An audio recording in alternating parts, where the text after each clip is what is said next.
Not showing up on the thing.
Cool. I just need to grab our other Jabra since it has not been addressed.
Yesterday, last night.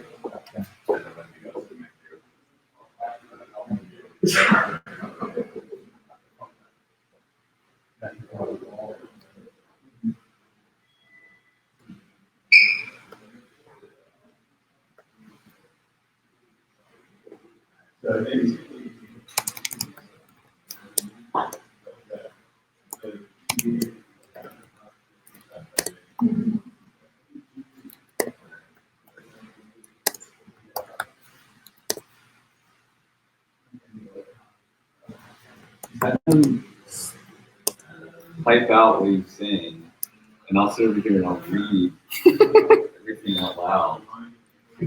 Here, Nielsen, can you do me a favor and go,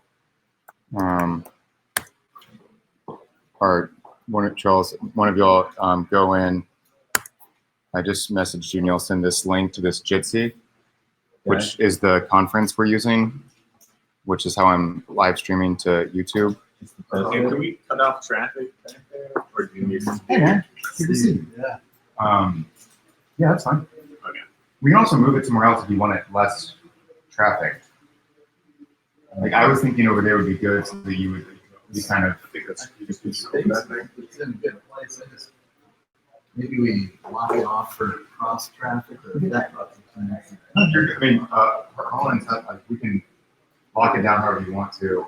I was kind of thinking this would be a good spot for you to be able to park your place.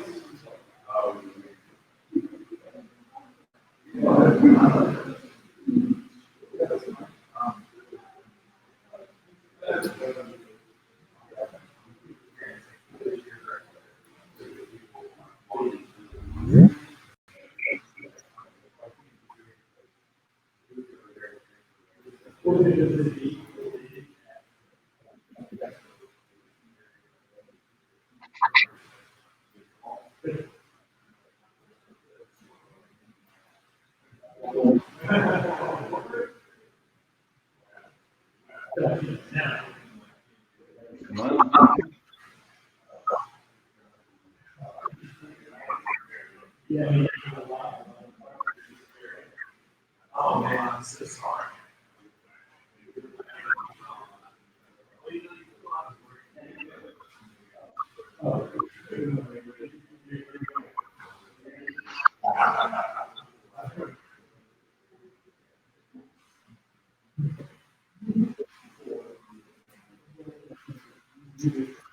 Live stream is on.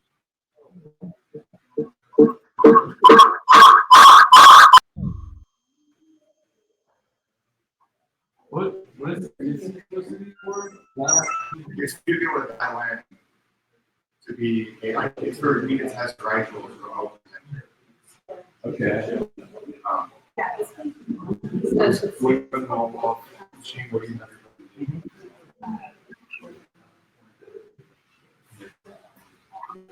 Yeah.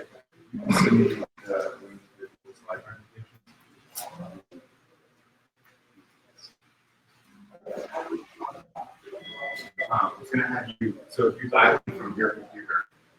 Yeah, I'm on my computer. I'm trying to figure out Gotcha. like where it comes in from here. Yeah. So it's Okay. this guy. Got it. You already had it up. Yeah, So I think yeah. there's I got it. And so the Jitsi is being streamed to YouTube. And so, like, I got it.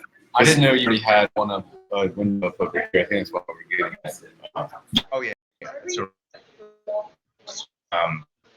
and then the other thing I wanted to check is if you could check out that YouTube link for the live stream thing. Okay. And just see how it sounds.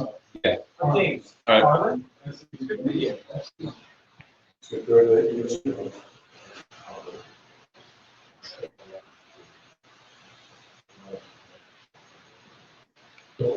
So,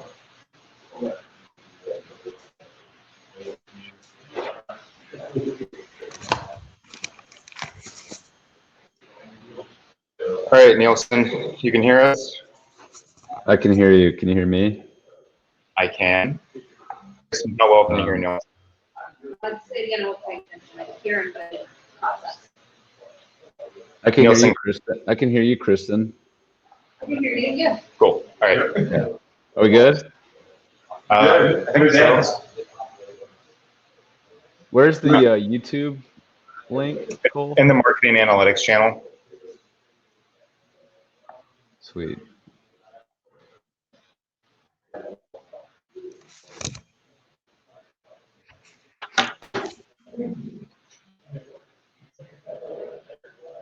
All right. Yeah. Sounds good.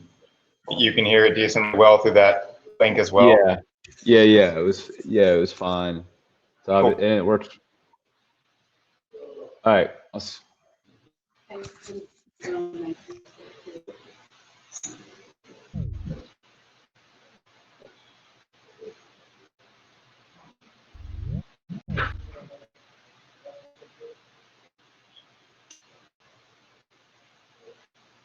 That's a little bit delayed, but it's coming through.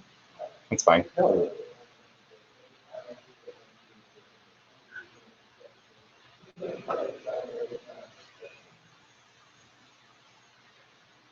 That was a little tricky, having multiple conversations going on, like slightly delayed, with the celeste of the same one. So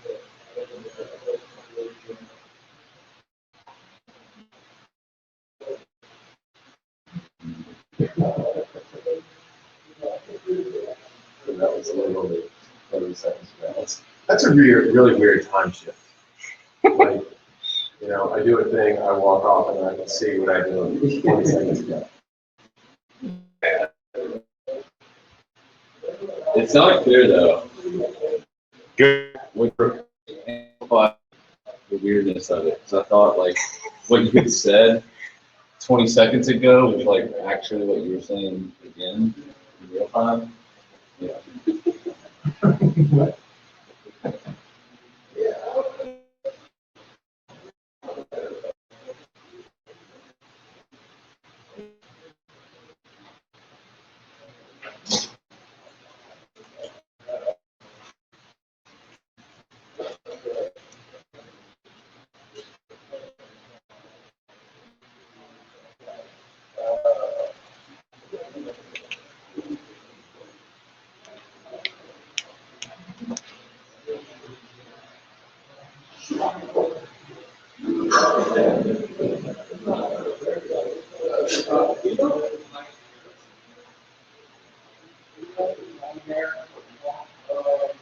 Matt, do you need a hand with anything?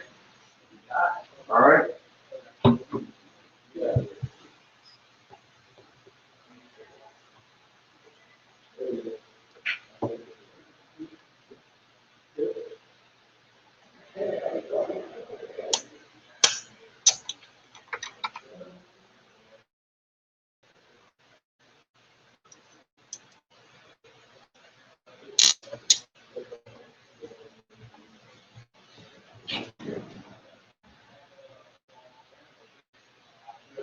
Trying to decide if I should turn off the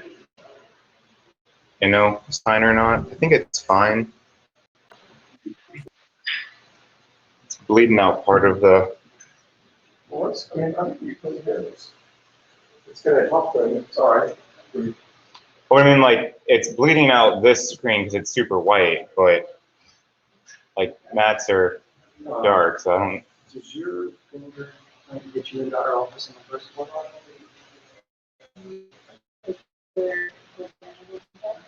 Yeah, I just, I see. Okay. But it doesn't unlock. What I'll do before I leave is put that easel in the office. Okay.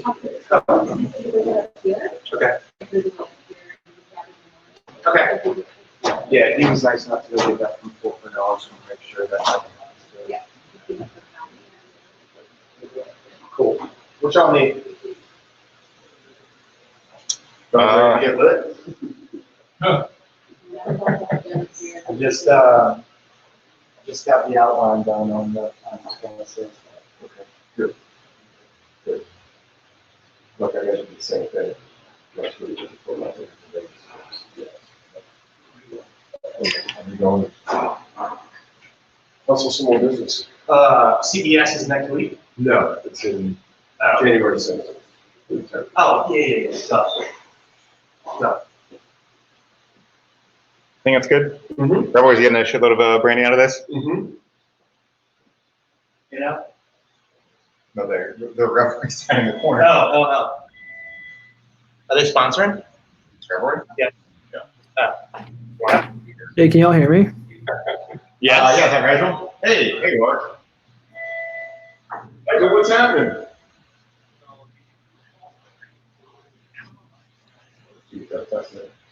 Hey, there I am. I can't hear you though. Am I supposed to be able to hear you? You cannot hear us? Can you hear me now? Hang on.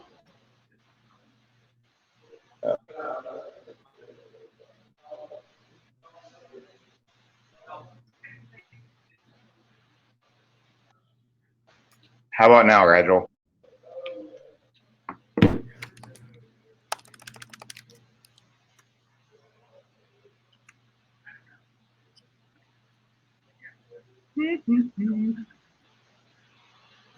Am I muted? I don't think so.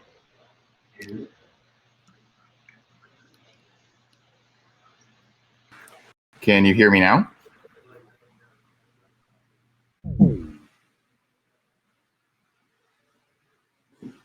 I mean, Nielsen could hear me just a minute ago, and this sound bar's okay. That's the webcam, and I want the Jabra. Jabra seems to be picking it up just fine.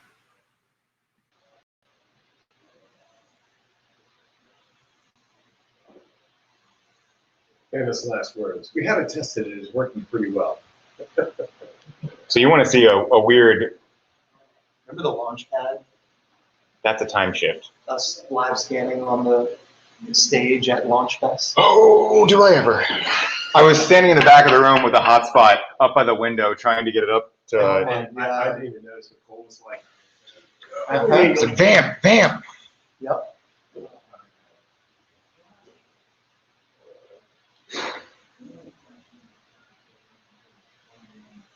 Oh, this is not live yet, right? No, it is. It is? Yeah. That link I dropped in Living Your Own. Okay. That's why. Yeah. Should I share it? Sure. Okay. The event technically starts at 6, and we're supposed to start the presentations at 6:30. Yeah, 6:30. Okay.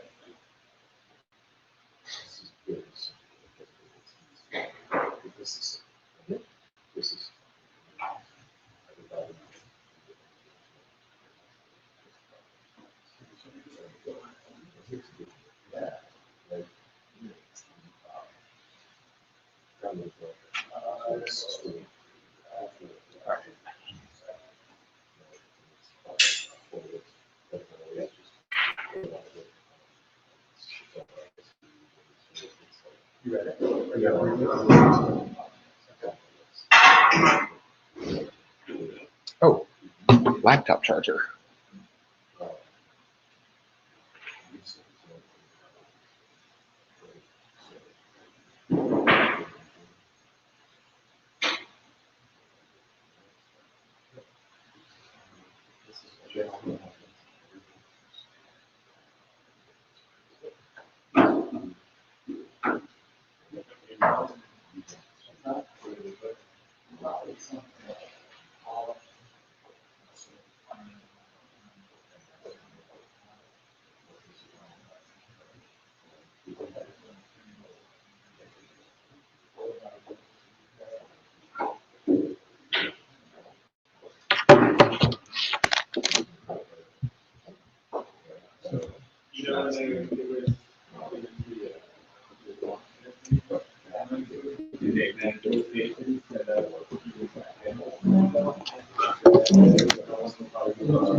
Some more of our stickers put on the table. Yeah. Thank you. Where are they? There's some in the rolling drawer to the right of the desk that I'm putting in. Outdoors.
This live, but technically has a start.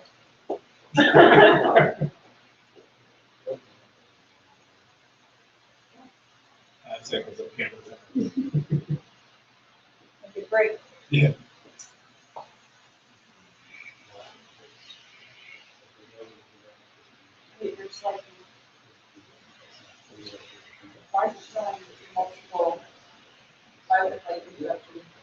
I see. Why are you with You can watch. Watching yourself watch yourself. Oh, there's a projector up. Yeah. Oh, because the screen is up. If the screen was down, I wouldn't see it. There's 3 of you. There's 3. 4, and the tiny one in the back. I got it. You should make a program out of that.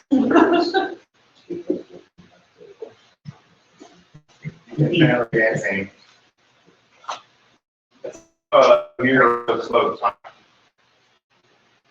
It took me a long time to figure out what was happening. This is way too late for this. Like, you know, feel like a double mirror, like the Turtles all the way down.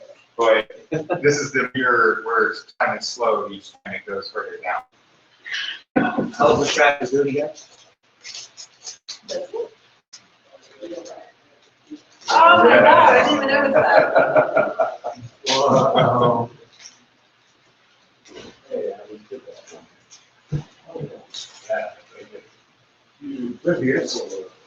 I think so.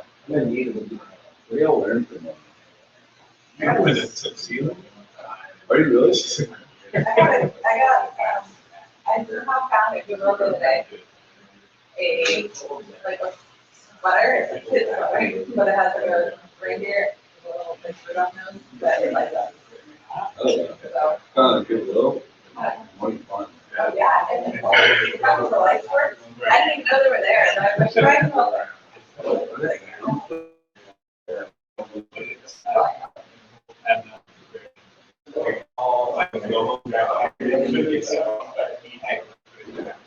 Right now, like, Ish. Yeah. My problem gave it a finding or it's super small.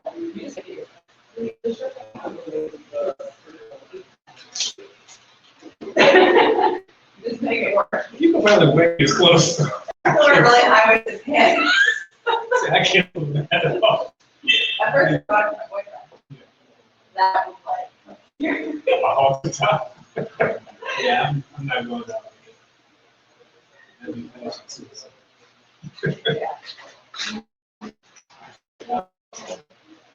that's how it's like. I wonder if I can just instead of the sweater, neck up.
Is there a sign up for the AWE? I don't know, but really don't. Hey, how's it going? Nice to meet you. I Christian, good to meet you. It's only slightly, it's the floor is more slick than anything. I took a trip and twisted my ankle, but it's pretty achy. And I'm I decided to pop out. Well, I have a jacket for so.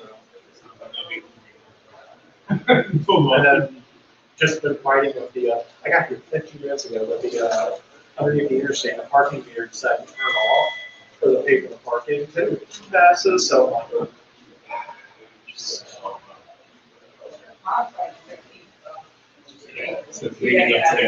yeah, hopefully, right?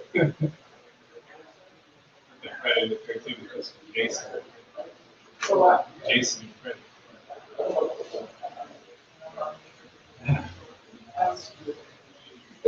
You familiar with Jason? I know the name. Yeah.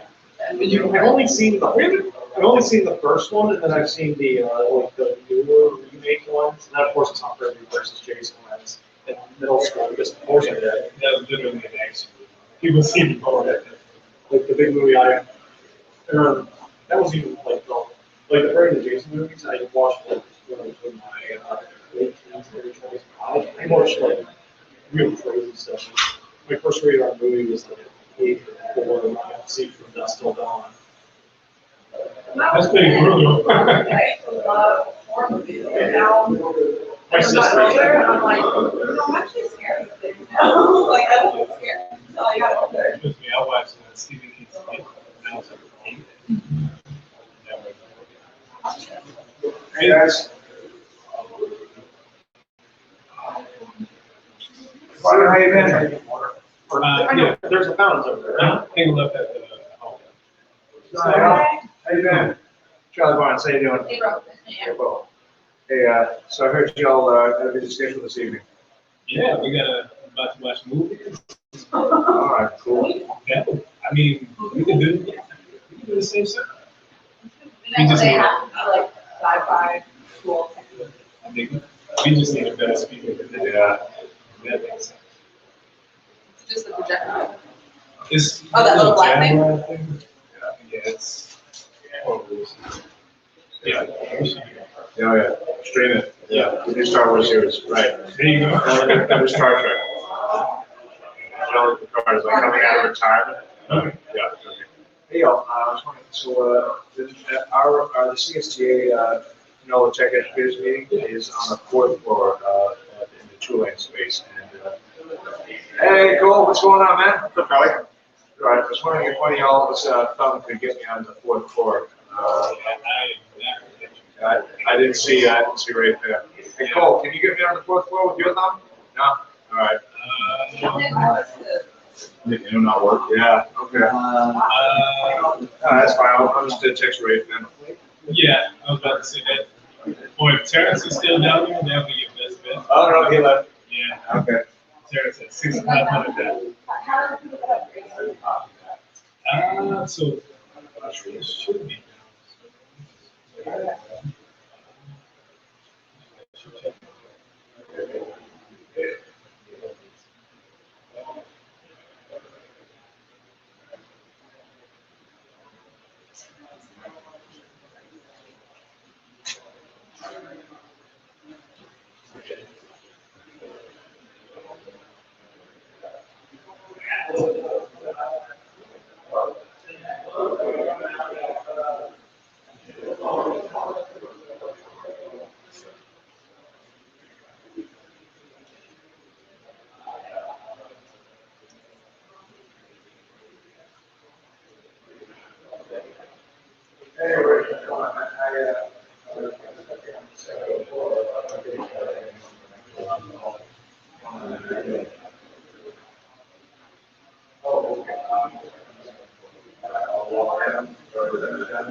Who is here? Christmas.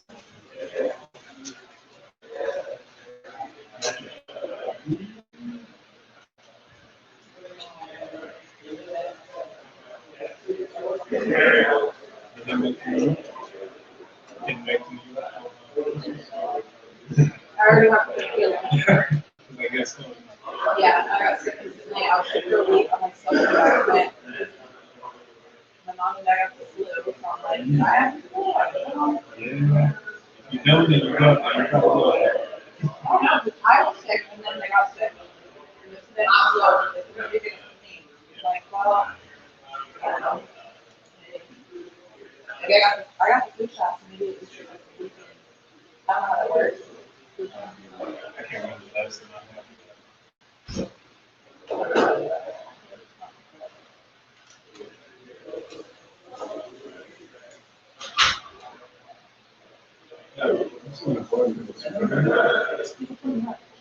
Oh, so do you guys have any other things?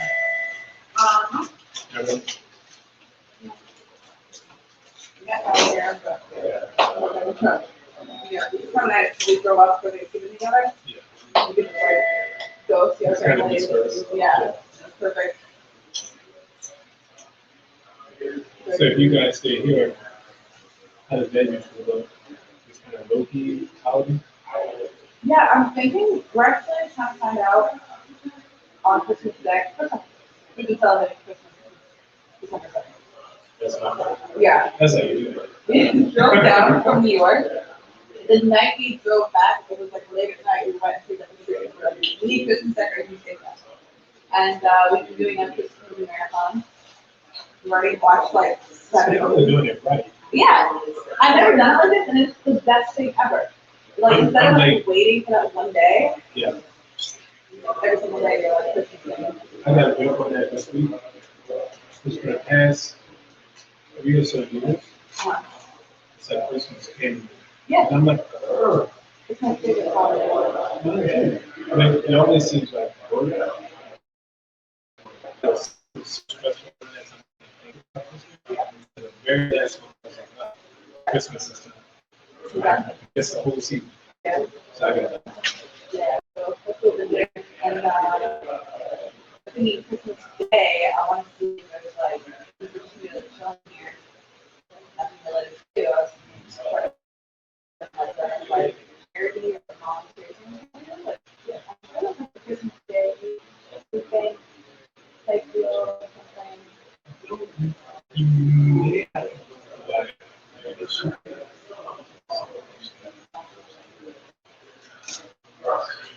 Yeah, I like the quick trip.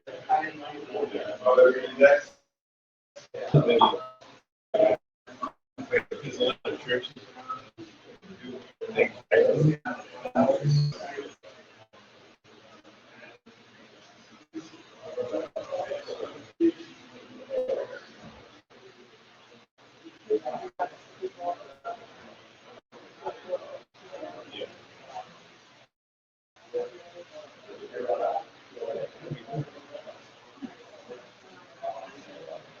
And nothing else to do, like nothing's open. Yeah. I'm a fan of hanging out with. Yeah.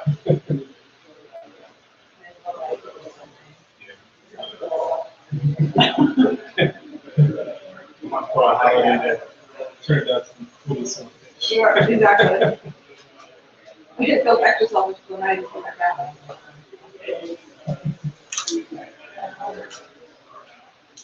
My folks have pretty much dispersed. So my younger sister was a best friend.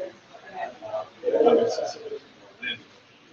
So now I figure out what to do. So I went to West Virginia.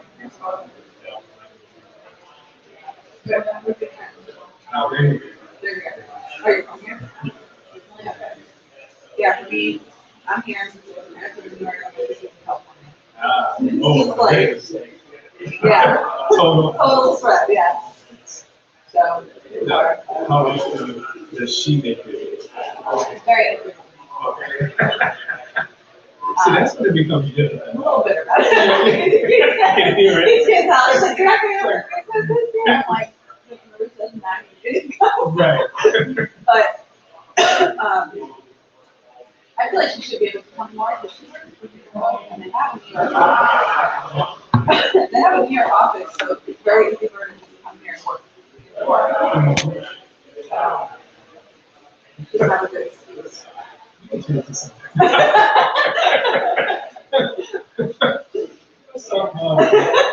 Anything. Yeah, I don't know.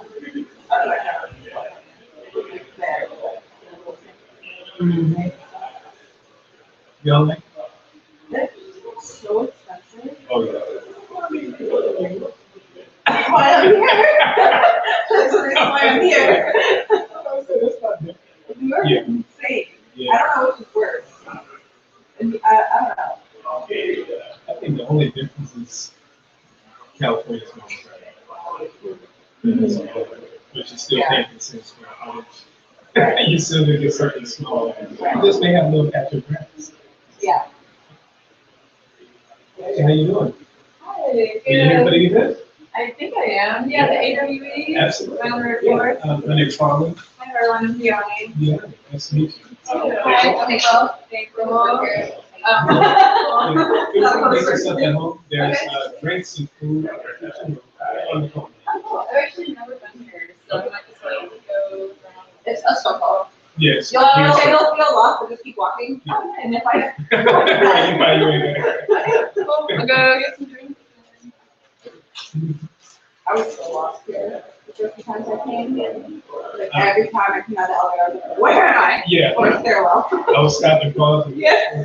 Where's north? Yeah. Especially when it was like, just like white. Mm-hmm. And much less. And nothing to kind of center your focus Yeah. on. Just white and straight.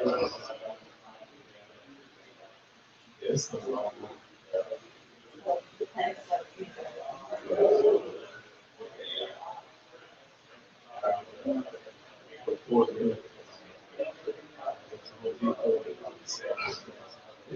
And you with the green thing, I just grabbed, it was like a misfit category. Clearance going on, $2 per plant. That's all they I think, I just, a whole bunch of them. Yeah. And I scanned this one, scanned. I don't know something. I don't know something. Nah, I don't even know what I'm probably doing away, but they work. Oh, like the ones on the counters, the little like on base? Those, and I had some of these, they kind of spread out on both sides. I think I saw. I love plants. I try to have them, like all that. All of them. I have one plant from that survived. It seemed to be pretty resilient. I should have grabbed this all. Yeah, I went they're ahead. great. I tried to be ambitious. I didn't. I mean, I don't know. I thought, oh, you just want to listen to it. No. Apparently not. Orchids have like Yeah. I got I figured, NOLA too, like one or two weeks. Yeah, but oh my. And you don't even for like the low treatment. I killed them all. Like, I don't understand. You just have like I don't even know. I had varying environments. okay. Different areas, different watering frequency. Like there's no that I pretty much never have water, and it's just good. The other ones are and I water them in water. I have one on my desk. I haven't watered it. Just still like green. I was gonna get at Lowe's and have like they cut off like the tip of the one and little. Hey, y'all, you're very. Yeah. Yeah. Actually, You hear all kinds of different. I actually do it. It's so great. Yeah. Hi. Yeah. Okay. Yeah. I think you know. Yeah.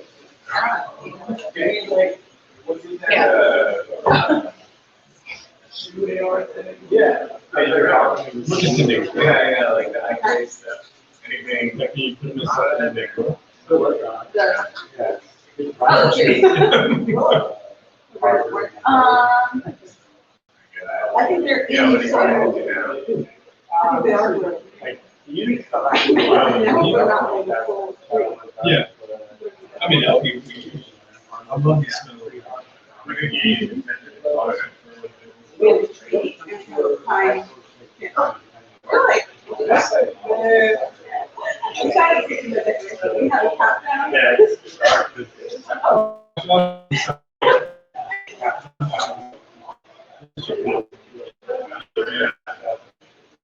I never tried it.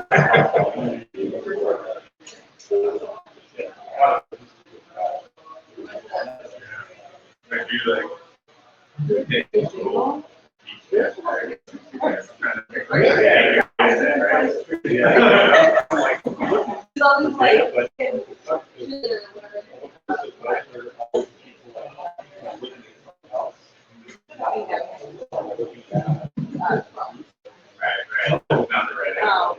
no, miserable.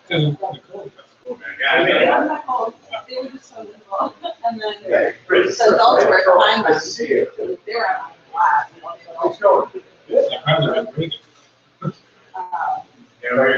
We're just talking. Wait,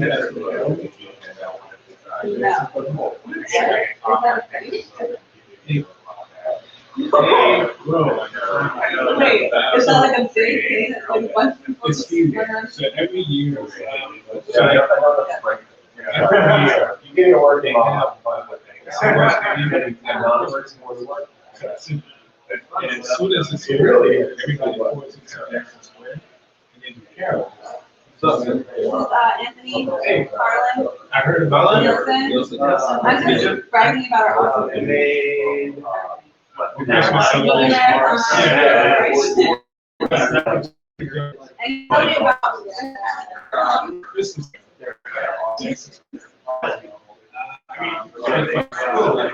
Like everyone? Like, are you guys? And I was like, well, no. Yeah, it's. That's my thing.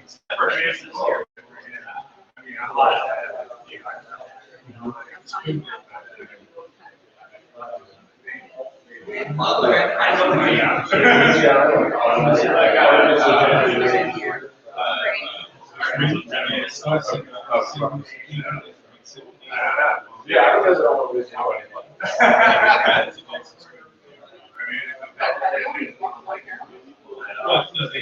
They kind of locally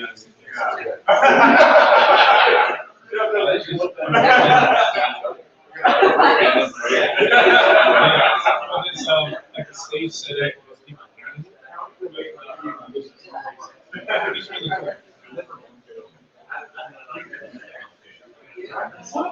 Wait, have you? Yeah. Ish. Yeah, it's good. If you count 1, 2, 3, all the way down, let's see.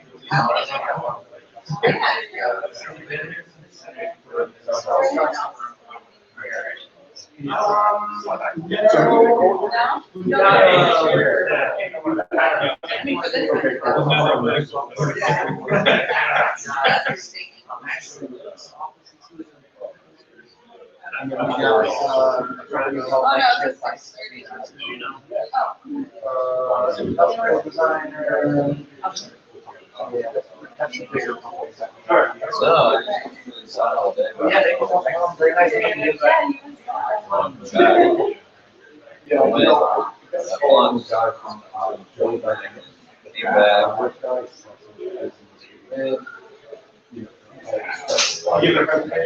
No, I might show up. Whoa, coming in hot. Coming in hot.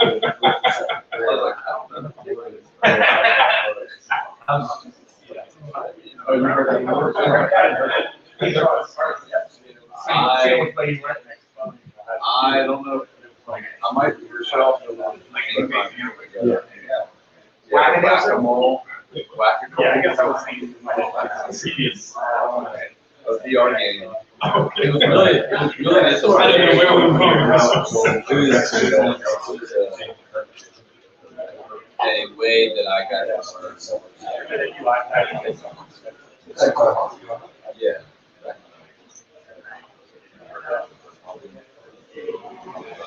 So the question is, what's the use case? Right? Is Apple going to power it? Well, for having it, right? Because Not during the presentation. it's definitely set up. I mean, like someone's working on something that show off. So if it is, it would be fast around the Oculus, like for anybody who wants to try it. But also, Definitely not. you said that's not going to be so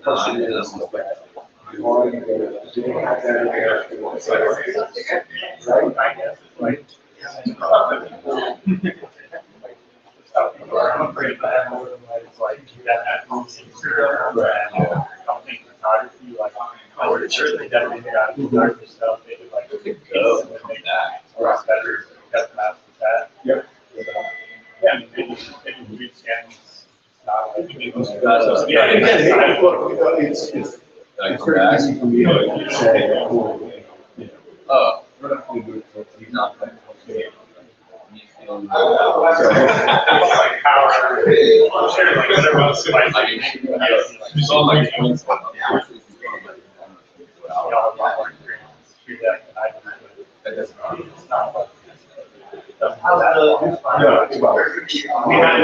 it's great. I'll still love that. It's a little tight, but like, it's what it is.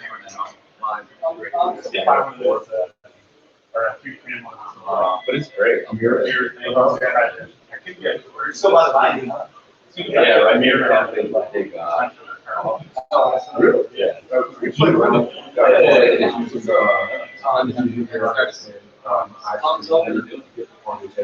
Yeah. Yeah. We'll see. They're not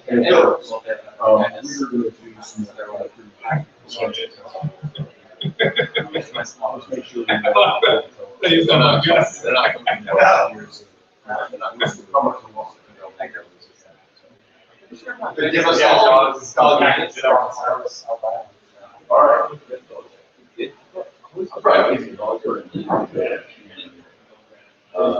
Yeah, there's nothing wrong with this. When I was a little kid, we brought a puppy home, and it was like seeing to the bed. And they're like, no, just got the sniffles. Is your AC running? Yeah, that's what that was like at first. She's like, I want to check, so like quick X-ray, and I'm like, I'm just like, yeah. I was like, sure, it's my dog. When she comes back, she's like, he's got bronchitis, like for real. So she was like, and it's the holidays, so I'm gonna be on vacation tomorrow. I'm really like beat this out of them. I'm gonna do extra steroids and some extra antibiotics. And I was like, how much is that gonna cost? We go up to check out. The guy's like, ooh, X-ray. Okay, but that should be the most expensive thing. Ooh. How much was It's like $400. it? Between $2? Yeah. Yeah, puppy insurance? No, but it's like $100 for each. Like, $2. Unless they have life-saving surgery. Quick note on timing is 6:05. Yeah. It's a really good. I mean,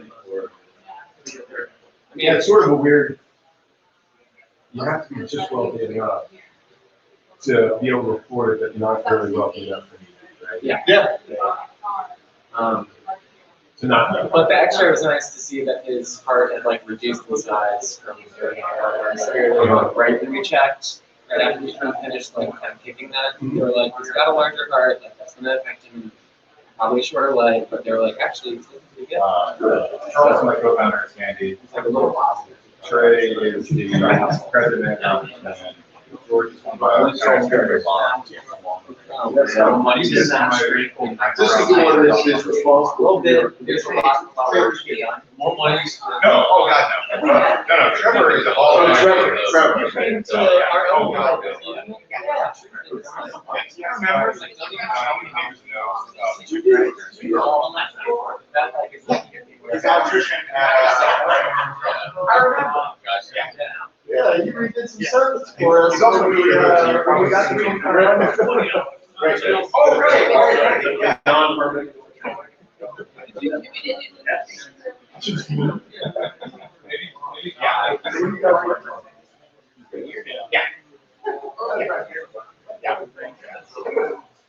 you still do it?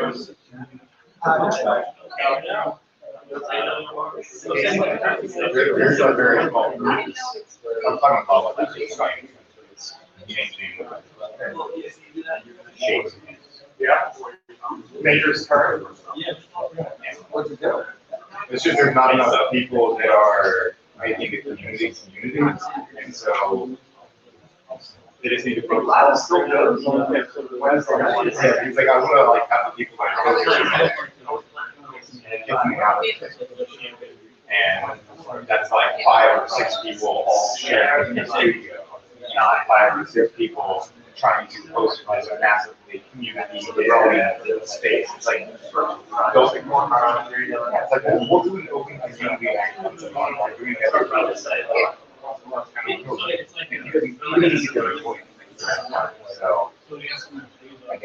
how many people are there? I know that there's 2. I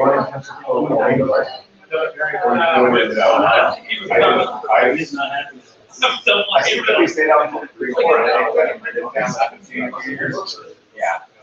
And then I've been like fighting a cold in my office. I've been going to bed at like 9:30. I mean, on Tuesday I went to bed at 9:30. Last night I went to bed at 9:30. Woke up at 6.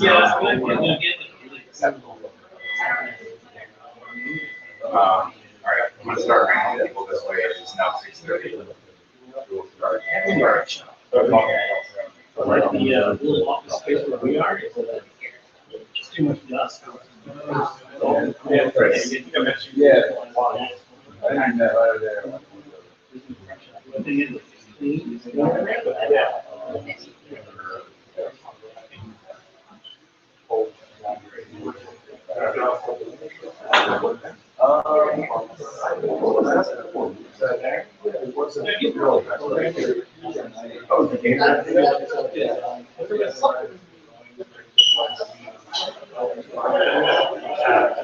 It wasn't more much bigger than, yeah, right, that's right.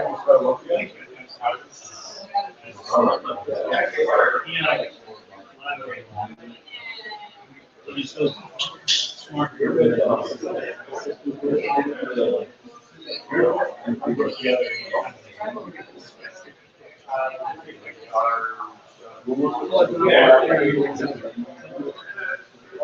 So for Sandra, I think when we got a project, we already have plans to find this. So there's a lot of us.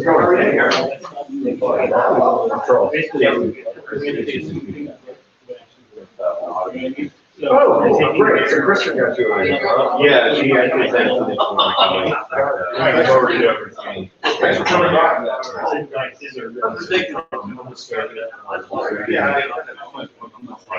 That is absolutely ridiculous. It makes total sense.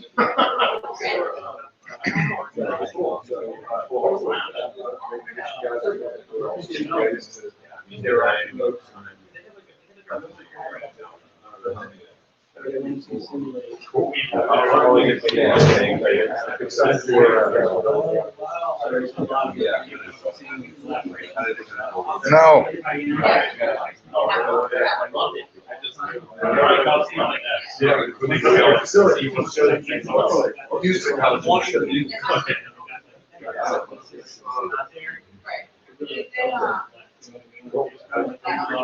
There's wine over there, there's beer, and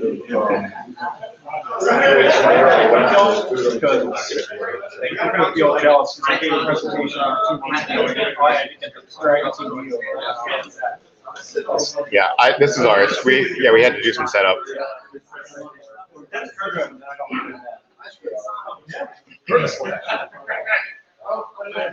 Curtis, wait, were you?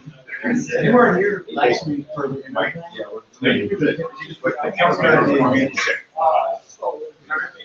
What? Yeah. I can do it for me.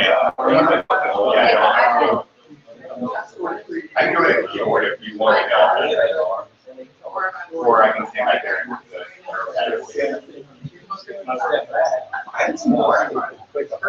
He'll be here around like 6. Love it. I was living for it. Did you win $1,000? I sure did. Damn it. It would have been, it would have was. Yeah, I guess that's true. Probably would be helpful to have a clicker, but You want me to be next one? yeah, that would be helpful. Thank you. Go ahead and get started with our first AWE Night New Orleans, AWE Night NOLA. Thanks everyone for coming. I am Cole Wiley, I'm the CEO at Scandy, and my co-organizer is Mike Harris, a badass VR developer at CrossCon. So we've been doing a weekly XR hack night at Scale for the past like 6 months or so, since like June or July. On Tuesday nights, we let people come up here and hack at the co-working space at Scale. It's nice. Mike and I will, whenever I'm in town, bring our headsets. We brought some Magic Leaks here before, so headsets people don't necessarily have laying around. But we also bring like a good community and some varying expertise. So if you are a developer and you're looking for more like technical help with how you can write code for XR spaces, Tuesday nights are a fun time to come and do that. There's also the game dev meetup. AWE Night NOLA is the, quick shout out. Thank you to our sponsors for tonight, Kinemagic and CrossCom, who both came together to provide for the food and drink for tonight's evening. So encourage you to go check out Kinemagic and CrossCom. Kinemagic is a local-based company. They are based in Metairie, downtown Metairie, and they work on streamlining projects designed with innovative XR software that makes your review and planning process faster, cheaper, and clearer. Kinemagic expands options for users to easily explore their facilities with the click of a button. I can cover CrossCom. CrossCom's my company. It's a North Carolina-based company that does like web and mobile apps, and then we do XR and VR in like the medical and educational space as well. Can you also give me a 2-sentence on Kinemagic? It's not what I wrote on the screen. Sure. Here we go. So what we do is... This is Austin Heck, by the way. Yeah. So I'm one of the co-organizers of the New Orleans Game Dev meetup as well, with that green-shirted gentleman hiding on that. There we go. So yeah, Kinemagic, we're based out of Metairie Towers, kind of like right near the 17th Street now. What we do is AR, VR for enterprise.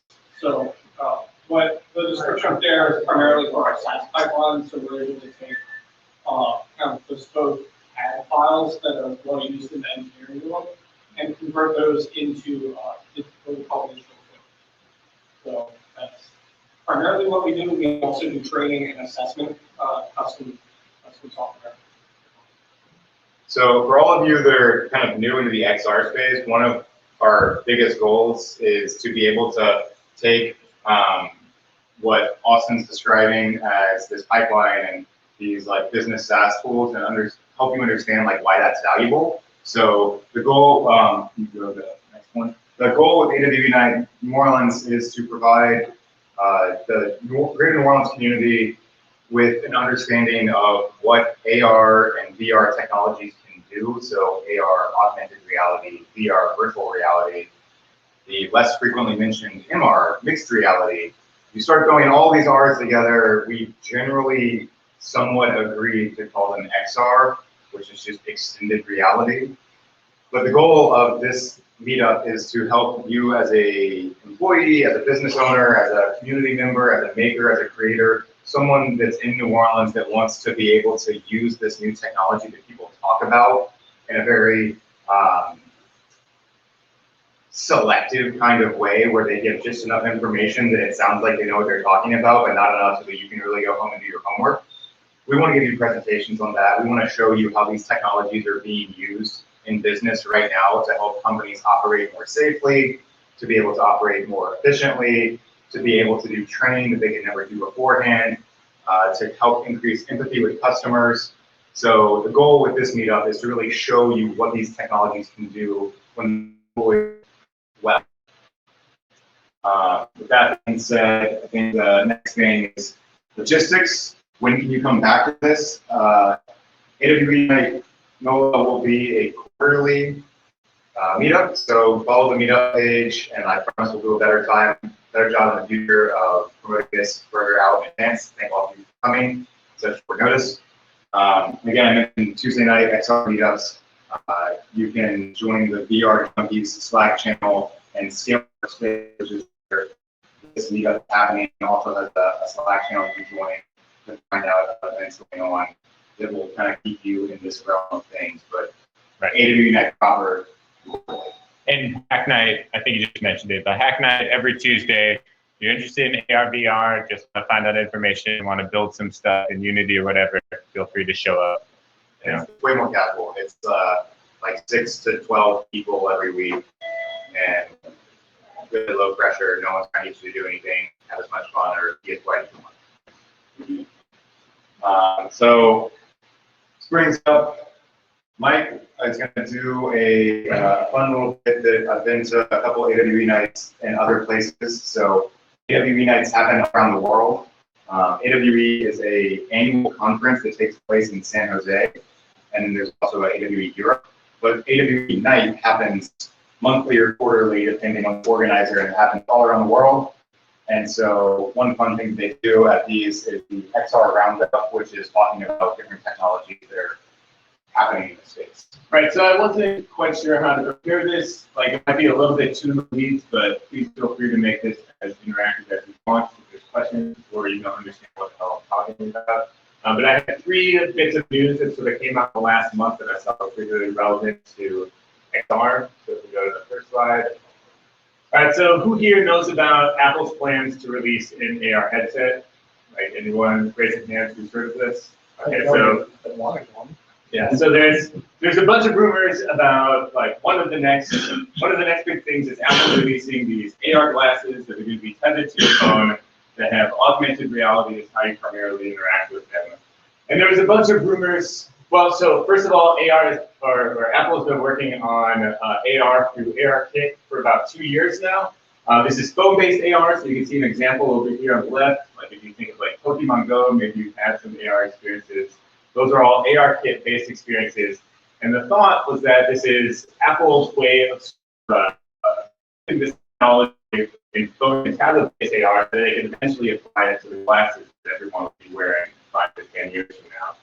There's a lot of rumors going around that these glasses will be released at some point next year, which whenever I talk to people who know a lot about hardware, I thought was absolutely crazy.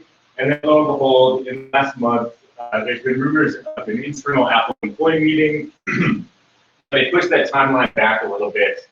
So the reason that this is important is because a lot of people think that this glasses form factor for AR is going to be the next computing interface. We're not going to be looking at our phones. We're going to all be wearing these glasses and interacting with computers through hand gestures in sort of spatial circumstances. We're already seeing some of this in the industry in terms of like HoloLens and people using this for training and for like step-by-step processes in manufacturing. And this is sort of AR coming to consumers and being sort of used widespread within industry. And this is going to be pushed off a couple of years. So the news is that it's going to be at least 2 years until Apple releases an AR headset that's pass-through AR. And we'll talk about pass-through AR in a little bit. Who here is familiar with the Oculus Quest? Okay, so the idea is that it's going to be Oculus Quest-like, but a little bit slimmer. You're going to have your vision completely occluded, but it'll be able to see through to the environment through that. And that'll be in 2020 that Apple is targeting for releasing that. And then the following year is going to be the glasses form factor. I'm still a little bit skeptical because I think that there's a lot of hurdles to get there, but that's the latest news that we have on that front. I'll go next slide. All right, so this is very in the weeds, but for any of the hardware folks out there, so Qualcomm is the leading developer of the processors that are used in these AR and VR devices. All of the major headsets are using them. The Oculus Quest or Go, you've probably heard of the HoloLens 2, Vive Focus, the Lenovo Mirage Solo. It turns out that most of these chips that are being used in these headsets are just repurposed cell phone processors.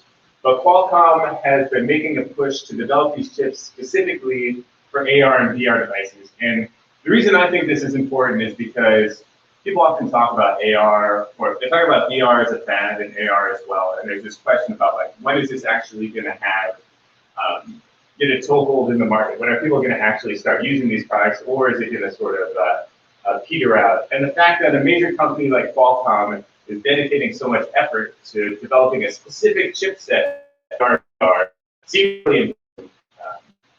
So an important fact about this chipset, and again, this is a little themes that XR headsets like the Oculus Quest, for example, are using repurposed smartphone chipsets. It's the Snapdragon 835, which is a chipset from like last year's second-tier smartphones. But this one is going to have a lot of really impressive specs, which I won't go into a lot of detail about, but if anyone wants to geek out about this, please come up to me afterwards. But basically, the idea is more cameras tracking the environments, more powerful ability to use AI to understand the environments. There's going to be more ability to have the pass-through AR, so you can grab the video and pass it through at high resolution to the screen, which is going to be really important for example, that Apple headset that I mentioned before. Also, higher resolution displays. So there's this major problem that these displays are not high resolution enough for us to get the detail that we're used to when we're looking at things in the actual environments. And then, of course, 5G, because they have to have something to overhype, which is not justified. All right, so for any industry folks or anyone interested in how industry is using AR right now, who's heard of the Vario headset? Probably very, okay. So this headset is specifically targeting industry use cases right now. One of the things that's the main draw of this headset is what they call their bionic display. So I just mentioned that screen resolutions are way too low. If I tried to read text like at any sort of distance, you'd never be able to see it inside of a traditional VR headset. But these have these bionic displays, which, without going into too much detail, they have sort of like a spot at the center of the screen that's the actual resolution of a retina. So you can actually look at sort of a dial on an airplane cockpit, or the stitching on a steering wheel in a rendering of the interior of a car, and see what it would actually look like in real life, which is a really powerful experience, and it's sort of like the bleeding edge of what VR can produce. But for AR, this is interesting because it has these two cameras you can see at the front, the two purple lenses right there.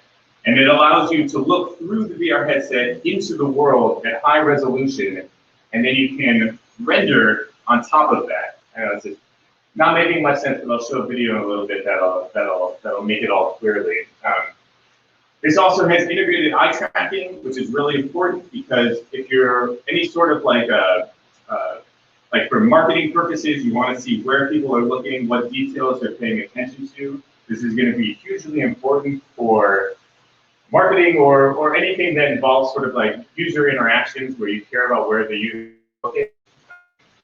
The downside is that these units are about 10K per unit, and like 12K if you have the business package, which provides all their support. But we're seeing adoption of these headsets. Audi, Volkswagen, and Saab are using these for like automotive design, figuring out where all the dials and stitching and whatever for the interfaces of their cars. They have people in these headsets doing simulated drives, and they're switching around sort of the location of all of these to see what's the most optimal setup for it. And then to give you an example of what this headset does, I think you might be able to click on this link at the bottom here. Hopefully this works. I changed it, it's very cool. All right, so what you're seeing here is a direct capture from the headset. Obviously, all of this is rendered VR content, but it's being blended with the pass-through cameras that's showing the user their actual hands and controls. And this is actually like a pretty huge advance in terms of being able to have somebody get their feeling of presence and interact with the environment, and then being able to see the rendered content on top of it. Something else I wanted to point out with this is that we've got a couple VR demos we'll be having after the talk tonight. Matt Ellis has brought his VR rig, so he's going to get to show you cool stuff that he's downloaded that no UV actually has on it. And then I think Nielsen and some other Scandy folks have some Quest demos they can show you. And so you'll be able to see kind of like the importance of these hardware technology improvements as you experience what is a high-end device and then a consumer grade, like really amazing device, but absolutely consumer grade. And so that's kind of hoping that you can see where these different technologies are progressing by trying different things out. Cool. So that's all that I had for the update. So that's our intro section. We are appreciative of feedback. Find us after our talk. We want to make this helpful for you, the attendees. Like Mike and I can chat XR all day. We do that. But if you want us to talk more about some type of thing and you start Googling XR when you get home, like tweet us, message us. Like we want to make this event helpful for you, the attendees. Are the slides going to be available? Yes. So we'll post this Google slide deck after the talk, and you'll be able to read it. Also, this is being live streamed on YouTube right now. I meant to give you the link for that, but we are live streaming the talk on YouTube, so you can go back and watch us stupidly say whatever it is we're saying. And then if you have questions, poke us. We're big nerds. We'll talk about it. So, no further ado, our first presenter for the evening is Matt Hales. All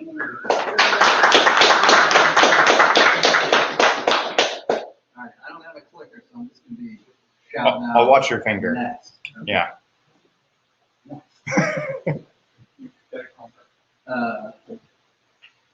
Okay, is that next? I think that is. All right, so basically tonight I want to just talk about, there's this huge kind of gush of interest 4 years ago.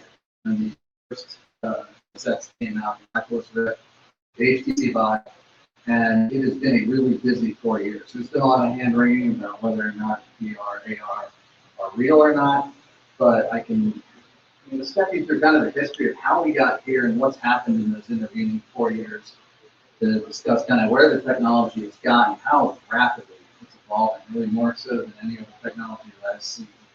And then also at the end, I want to talk about kind of in a parallel path, humans have gotten to this weird place where we have evolved to a certain point, and really it was evolutionarily speaking, we are who we are long before we even came up with full use or language. Our brains basically work the same. And VR, more than any other media, is something where developers really need to pay attention to that. How humans are when they don't know they're being the way they are. And how that kind of is crashing in some really fascinating and messy and really cool ways with this new technology. So, how we got here with the current concept of VR. It starts with the Victorians. Has anyone seen one of these? The stereoscope? Okay, so basically my great-grandfather gave me his stereoscope when I was little. It's very simple technology. It's basically, they would take two cameras on a stick. They were roughly the interpupillary distance apart, and they would snap a picture at the same time. They would mount those pictures on cards and use some specially ground optics to basically feed the appropriate left eye image into your left eye, right eye into your right eye. It's a really simple trick. It is crazy how impactful just that is. We don't think about it a lot, but the whole reason there's a concept of reach out and grab something, this idea we have of the space within the 10 to 20 meters around us as being operable, something we can walk quickly to or something we can grasp for, has everything to do with the fact that you've got stereoscopic vision. And if you can mimic that, you've gone a long way to kind of feeding our brain what it likes to eat in its native form. Next. So honestly, like almost nothing happened between the Victorians and the 1990s. This is Murder, She Wrote. Is that real? It's real. Oh, track it down on YouTube. You don't want to miss this. It's a crazy mix of so wrong and a lot of really weird things I got right. Including the horrible tangle of wires that we're only now overcome. So yeah, basically around the 1990s, and there was certainly stuff written about it before then. But all of a sudden you had actual VR that could be experienced. You get a chance to talk to Mars. He's been there from the very leading beginnings in some of the really difficult VR early headsets that were crazy amounts of money. They were brutally slow as far as frame rate. They were underperforming as far as computing. Well, they did do this. They gave you stereoscopic vision of something that updated more or less with your glance. And that really is all that VR has to do. Or to at least make something feel like, wow, this is not watching a screen. This is something that's going into my brain directly. Skip this. All right. So again, this is 2014. This is when the Oculus Rift EK1 came out, which was, by today's measure, a terrible piece of hardware. But it was amazing. It was the first time that anybody, just because they'd been interested, could actually go out, spend money, receive a VR headset. Lots of limitations, but it was a real consumer product. And so there was a whole group of enthusiasts that basically ran out there and got this thing. And were kind of immediately struck, and we'll talk a little bit about that later, immediately struck by how much worse this was in the vision and of the 90s, and also like how unexpectedly amazing it was. If you hadn't actually tried it, it was just a really strange mix of things working that you never expected to work well, and to keep you that hard, and things that were just awful and uncomfortable.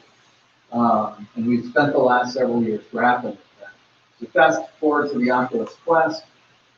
This is a really important thing. Mike touched on it. But the Oculus Quest, and it sounds like several of y'all have used it, but kind of paint a picture as a consumer product. You know, we call the original Oculus Rift a consumer product and the consumer could buy it. But what you had to go through was pretty outrageous. I think the next slide illustrates that. Yeah. So this is 1 year. That's how quickly this technology is moving.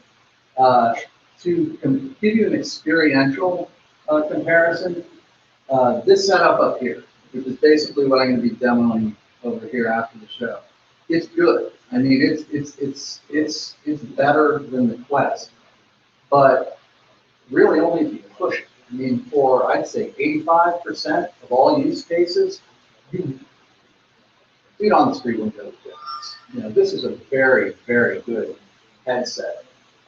Look at the price difference. That's one thing that's painful. But if there's anything that's been inhibiting adoption more than anything else, it's this. This is such a vicious pain in the ass. I cannot even tell you what it takes to stitch all this stuff together and make it work, especially if you're not loving this. This is not, you don't wake up every morning fantasizing about what VR is going to be like. This will kill you. And as soon as you watch YouTube videos of what that's like, VR would be initial starter sets. oh yeah, absolutely. Yeah. Did you see about the selling out of the Quest? Yeah, you mentioned it. Yeah. Yeah. This is this. I actually don't know if we mentioned that. So the Quest has not been like, it's been sold out of everything all year. It's been on back order. Like since it's come out, that device has not been on shelves. You've had back orders waiting to purchase that device. And specifically Black Friday and Saturday. I got the last one in New Orleans. I had to drive to Best Buy and fight some. Yeah. Right, when Alex said it occurred to me that this is the first holiday season after its release. Like this, it hasn't even gone through that yet. Yeah. I know that Thanksgiving, I know so many anecdotal stories, including ones at my own home, where just random people first encountered my Oculus Quest, and they're like $400 sure, and they're going to do it. So this is a very significant thing in VR history. All right, so now I want to talk a little bit about, and how many of y'all are actual VR developers or developers here? I'm just trying to figure out. Throttle my nerd quotient on this stuff, because this stuff gets weird and deep in a really awesome way. All right. So I want to talk a little bit about the humans that you're serving ultimately. You know, my background is in 3D special effects back in the 90s, and everything that I was trying to communicate to my media, I was dealing with a flat screen And I and a lot of people kind of assumed this would be similar, only moving, or and only spatial, and you could walk around it. But it turns out that VR bypasses a lot of the core systems in your brain that normally on a flat screen you can ignore. So, so the first thing, stereoscopy, I covered that. Just that idea, and the way it works is you have a Coke can in your hand. Your right eye sees a little more of the right side, left eye sees a little more of the left side. Your brain crunches all that and comes up with this 3D environment that it actually interacts with in your brain. All right, next one. So VR presence, just going to touch on this briefly. It's just a term that you hear, and it just basically means how much, since you know in your intellectual brain, you know you just got a screen strapped to your forehead. You know you look stupid. When other people are in the room, you're aware of it. But there are these things that you can do, and there are these moments you can have in VR that really trick your monkey brain into forgetting all that and you're really committing to the world you're in. That's the basic concept of presence. So these are the three systems that really come into play that most people don't think about. You really need to respect when you're creating VR content. So first, the vestibular system. Yeah. All right, so basically what happens when you hear about VR sickness, again, getting back to the evolutionary perspective of people that you're actually creating for, your vestibular system is responsible for basically balance and your concept of where you are in space. It has two authorities. Basically, the fluids in your inner ear that are sloshing around as you move about, and then what your eye sees. Normally, what your eye sees is going to be in perfect lockstep with what your inner ear is experiencing. Evolutionarily, the only exception to that rule, way back in the day before civilization, was toxicity, like eating a bad berry, something like that. That's sicknesses, any kind of motion sickness, and that's what VR sickness is. It's this idea that somehow the brain is noticing that this is not agreeing with that. This has a big impact when it comes to the traversal system. How do you let somebody get around in that world? You'll notice in a lot of experience they use something called teleportation, where you basically point to where you want to appear, you appear there. That's because, we all kind of thought you just push forward on the stick and zoom over. It turns out that's gut wrenching for about 70% of the people, because all of a sudden your eyes are seeing this movement, your inner ears are picking up nothing of it, and your body is figuring bad berry wants to put. Also, don't make people go accidentally upside down all of a sudden, or on purpose. Right, and if you want them to be able to rotate, and a lot of these things do, it's important, like, not to give them a rotation mechanic if possible. Just let them use their feet to do that kind of rotation. There isn't a good answer other than kind of quick rotation, which would be a little effective. So acute stress response. So this is basically the fight or flight response. This is a really fascinating thing that a lot of people didn't quite get was going to be a problem or an opportunity in VR. So an example of this is, I love horror video games. I think they're great, they're fun. The first time I tried a VR horror game, it was an entirely different thing. Like, I played video games and I watched horror movies. And it occurred to me after just the terrifying experience of a VR horror scenario that at no point while watching a horror movie was I ever like, could I be that guy? That guy that's being chased, and that guy that's in the dark house, and that guy that just heard of the twig snap. Actually turns out to suck to be that guy. And when you give the human animal a lot of these kind of cues, they really will start to respond in ways that bypass kind of your intellectual brain. There's good reason for that. But again, intellectually, you've developed the concept of fight or flight long before you advanced in any other way. This is something all vertebrates kind of share. This idea that if it's something that could be threatened, and that can be an immediate startling situation, or it could even be the situation of walking up to the edge of a cliff and looking over. Intellectually, you know you're in your living room. You know there is no threat. You know you are not looking down a 2,000-foot drop.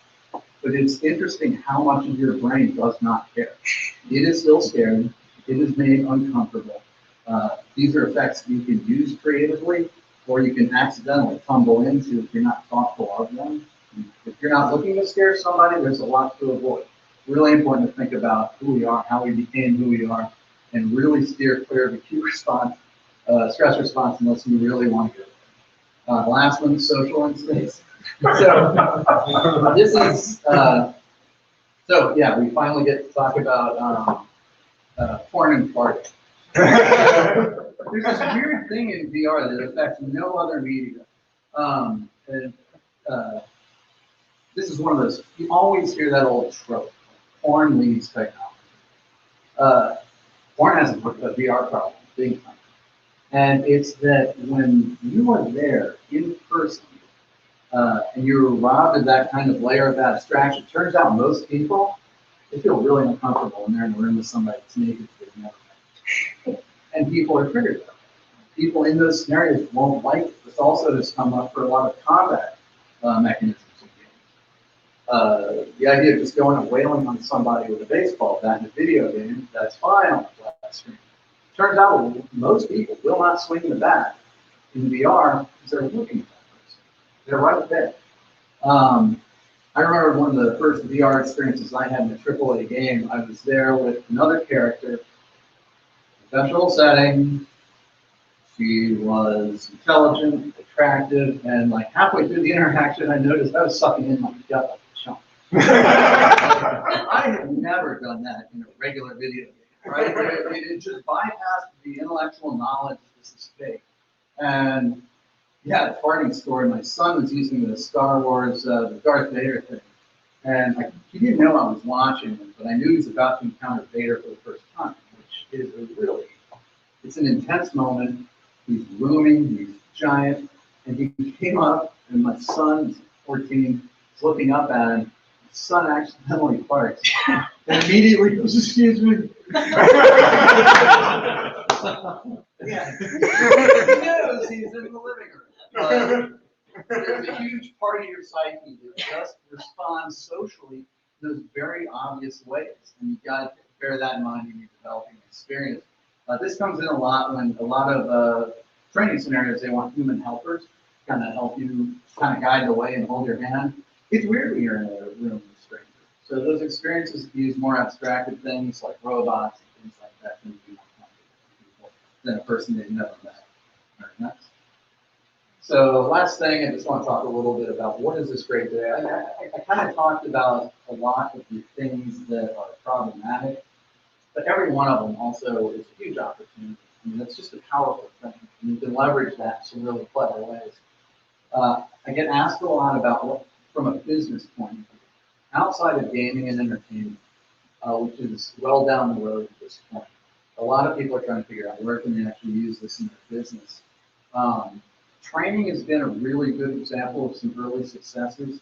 The Venn diagram I kind of think about is what's really hard and expensive to do right now. It requires somebody to be somewhere, for example. I think of like oil and gas, med tech, they have these just multi-million-dollar facilities, and they fly people in to train on the scale model of, you know, changing a drill bit or a medical procedure or something like that.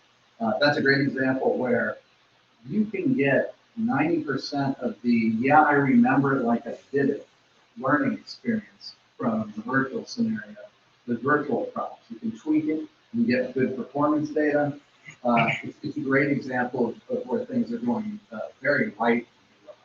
The other thing, and Korak will talk about this, is high risk. I mean, there are a lot of high risk things like flying and operating on human beings that you want people to be able to fail with abandon without hurting themselves or anybody else. VR is a great solution for things like that. Again, that's pretty much it. I mean, think about some of the stuff that I talked about, especially the human factors when you're developing or figuring out where to put this in your business, and that's it. Does anyone have any questions? Someone downstairs. Pretty much that time. No?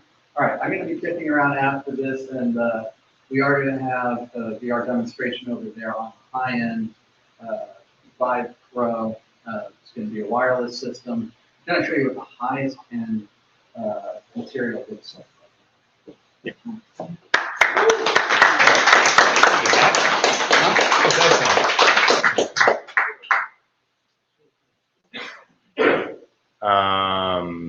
Have we heard from Clark yet?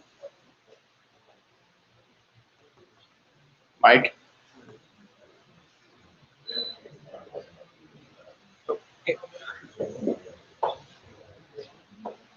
Hey, good to see you. Yeah, it's been a long time. Yeah, Mike. I'll catch up. Yeah. I have my laptop. Sure, that's fine.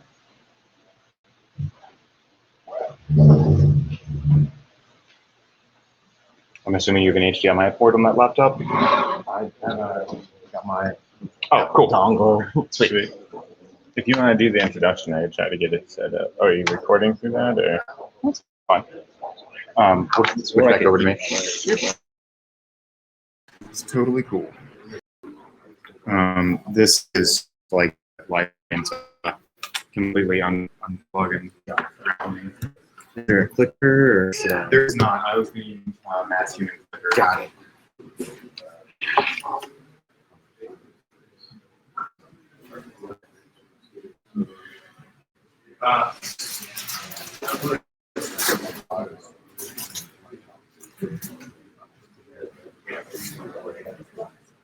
So our next presenter is Korak Sarkar. Did I get that right? Yeah.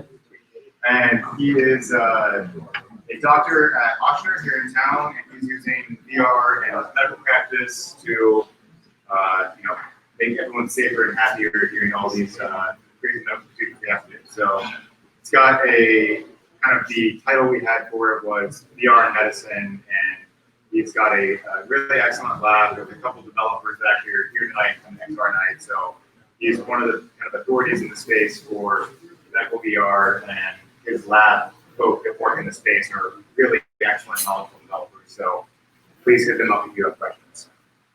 Oh.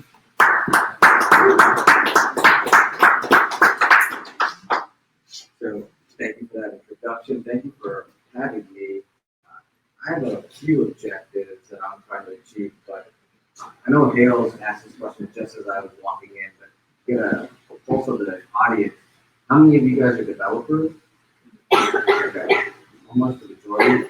But there's a strong plurality. What are you guys, engineers or just interested?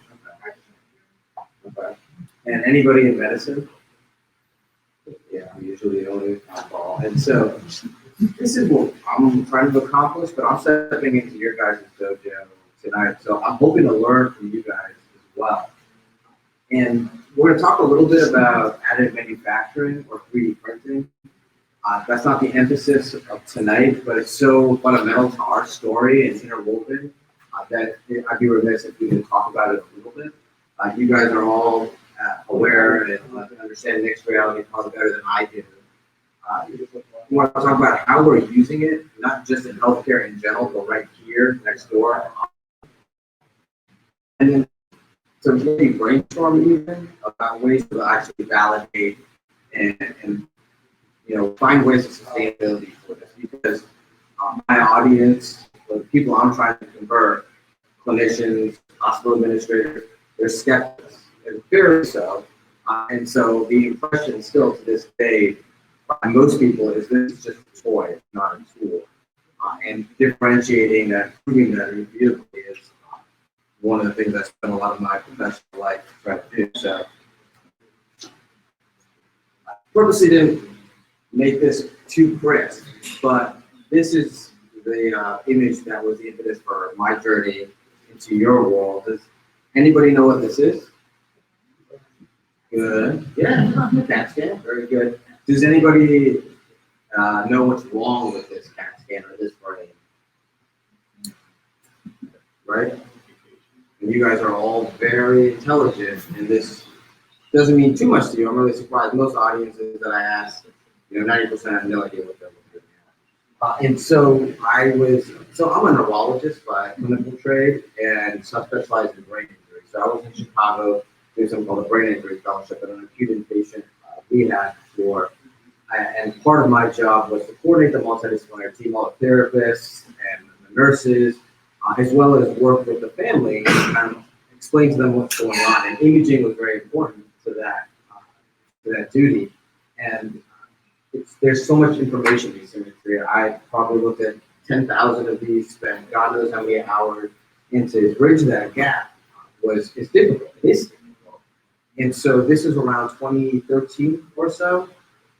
And right around when 3D printing was being introduced to the masses. 3D printing had been around for a while, but it was expensive. Only certain institutions could get them. But MakerBot came out in 2013, and I, never used a 3D printer, never really seen a 3D printer, but used that, millennial gumption. I was like, I'm just going to YouTube this and figure this out. And it was not that trivial, but that's where the journey started. And offline, I could tell you about all the wrong turns we made. But if we go to the next slide. Okay. So I had to learn what 3D printing was. And so it's technically called additive manufacturing. How many of you have heard of that term?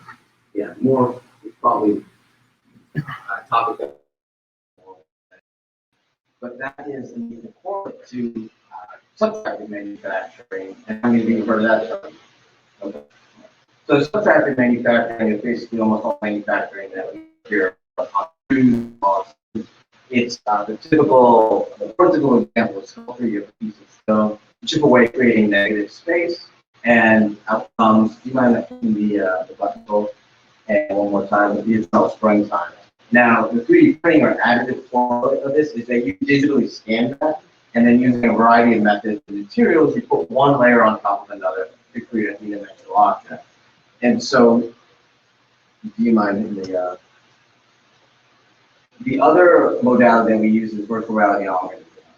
All of you could probably teach me a little bit about that. So, virtual reality, complete immersion, augmented reality, we're superimposing on reality or the clinical situation for us. And this is our current work. This is our bread and butter. We've done about 200 cases, a little over 200 cases. Now we take standard medical imaging. That's really key. We're not exposing patients to more radiation. We're not asking clinicians to spend time doing, ad hoc protocols for image acquisition. This is if you go to your doc and they want an MRI of your knee, we're using that image and that data set.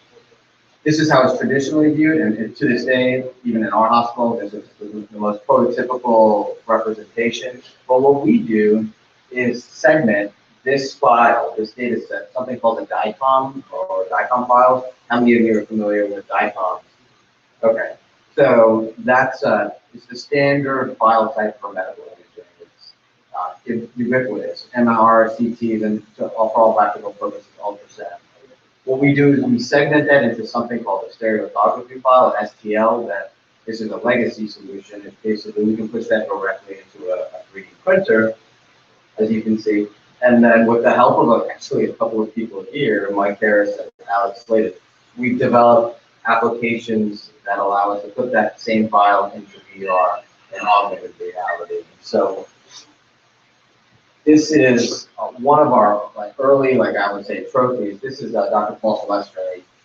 He and I actually went to medical school together in San Diego about 15 years ago, and through the machinations of the universe, somehow randomly reunited here in New Orleans 15 years later. So, and he's a complex spine surgeon, orthopedic, and this is a young lady named Jelena. She was born with Down syndrome, which predisposed her to a few things, one of which was leukemia. And so she was being treated for leukemia. When she started having difficulty walking and with balance, they attributed it to the treatment, the chemotherapy.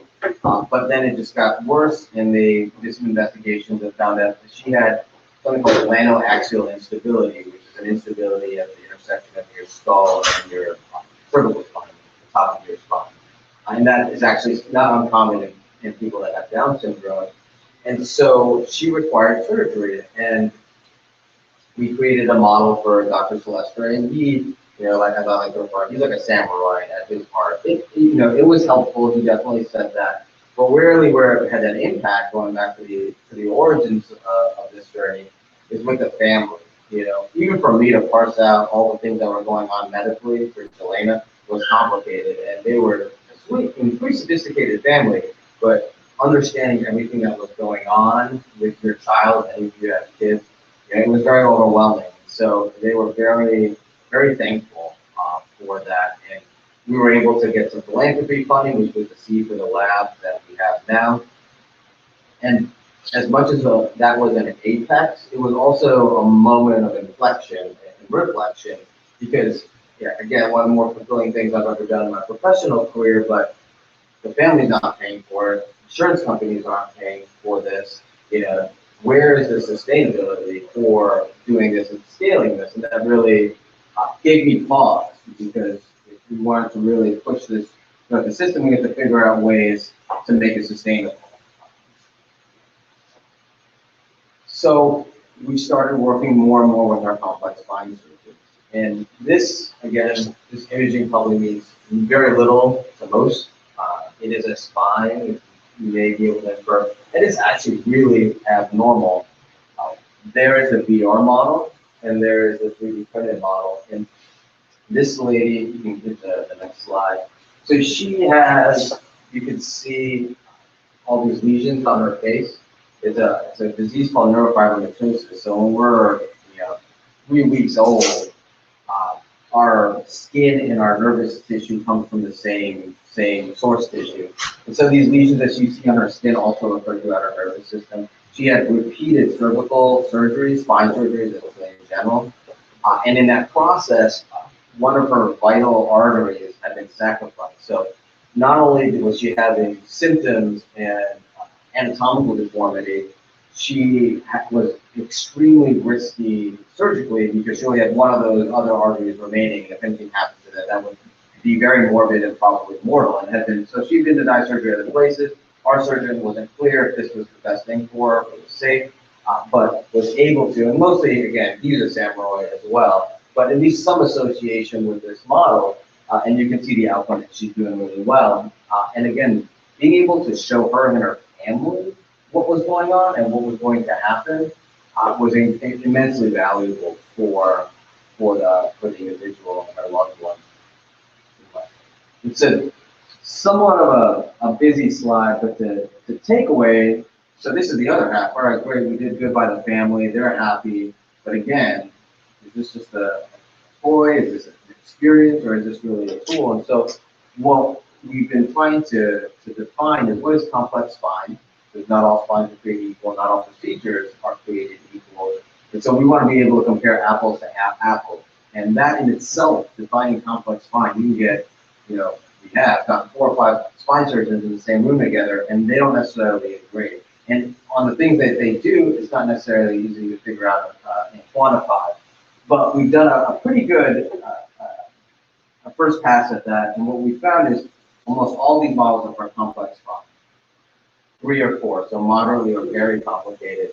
And what we're seeing, and this is subjective to be transparent, which means that the clinician is estimating the time saved, but they're showing anywhere from 60 minutes to 180 minutes. And just for shits and giggles, how much do you think a minute of OR time costs? Oh man, $100. Yeah. On that order, anywhere from $30 to $100, depends on the surgery. So you can do the math really quickly. That's not the only reason why we're doing this, but it is an important and necessary, not sufficient, but necessary reason to show a value of what we're doing. And so this, you see us really bringing this to the bedside, literally into the OR. The patient is right here. This is one of our 4 vascular neurosurgeons, Dr. Valle, a neurosurgical resident, planning this patient's procedure while they're there. And this is, I feel like the emphasis is more of AR in this particular gathering. And so this is proof of concept, art of the feasible, possible, but that's that patient's anatomical model, patient-specific, projected, but it's not. It's manually registered, it's static, it's not dynamic. So where you see that aneurysm on that hologram is not necessarily where that aneurysm really is. But it doesn't take much to connect the dots, and that's what we would like to do. This is the number of cases that we've done, so it's always hard to get people to adopt new things, but it's happening, and exponentially so.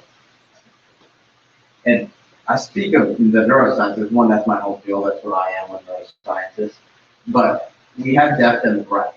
So we're working with orthopedics, we have a couple of transplant surgeons that are they're early adopters, they're just about this. I didn't know them before, but we probably have done 24 or so transplant cases, and then a variety of other places like pediatrics and cardiology. And places like pediatrics and cardiology, the velocity is the highest definitely in neurosciences and transplant, but acceleration is right now in cardiology and pediatrics.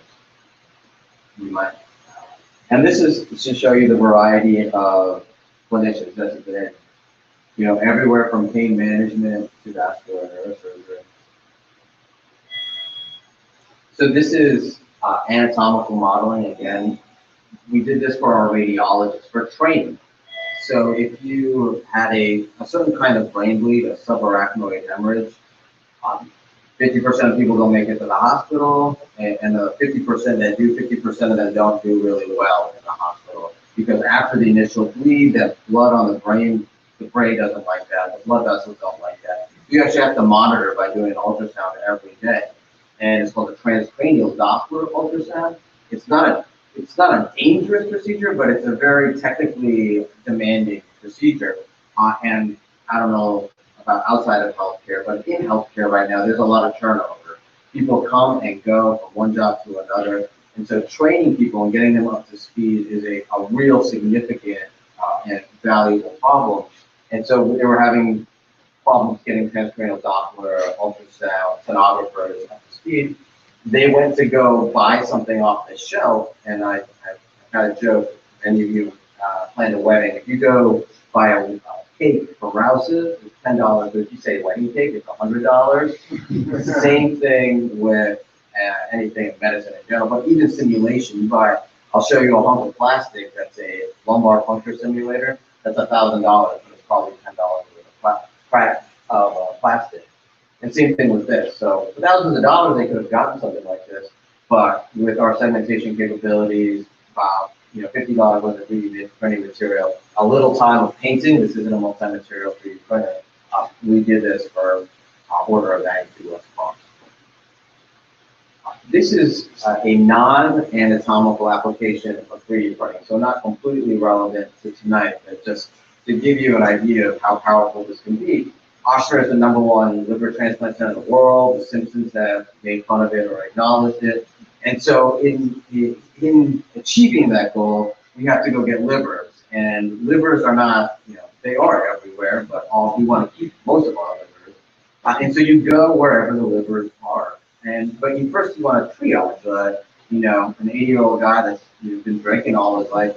You don't want to fly all the way out to Milwaukee to go get that liver and not be able to use it. And part of that triaging process is you take a biopsy, you take a little piece of it, and you look at it underneath a microscope, and you'd be surprised, if you get 30 miles outside of New Orleans, digital microscopes are hard to come by.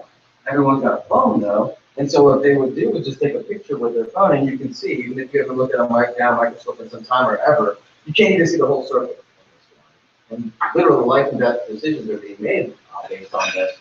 And so we're working with the transplant surgeons, and they were like, can we just get an adapter for the microscope so you can put a phone or a tablet? So we took an open source design, adapted it, and then started 3D printing it with the goal actually of outsourcing the printing to Ultrastand, a Trey.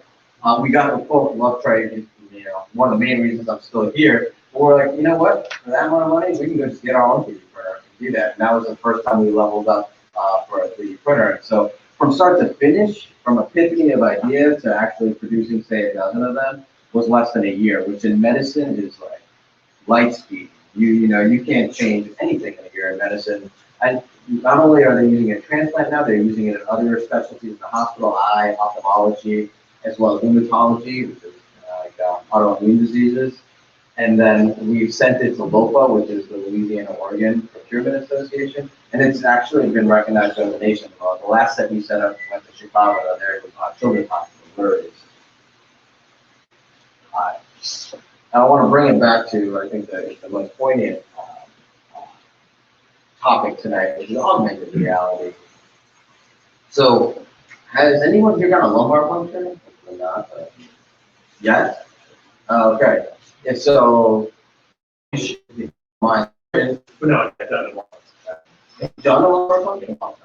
Oh, okay. All right. And so, all right, none of you have a lumbar puncture. That's good. It's also called a spinal tap, and yeah, exactly, it's not fun. And what basically is you take a very large needle and you stab someone in the back, and you try to do it. And the way I was taught, and I wasn't trained that long ago, to basically use anatomical landmarks. And you feel their pelvis, and we live in 2020, and I trained other places, but they were also obese. In Southeast Louisiana, most people can't feel their pelvis, so it's a pretty blind procedure.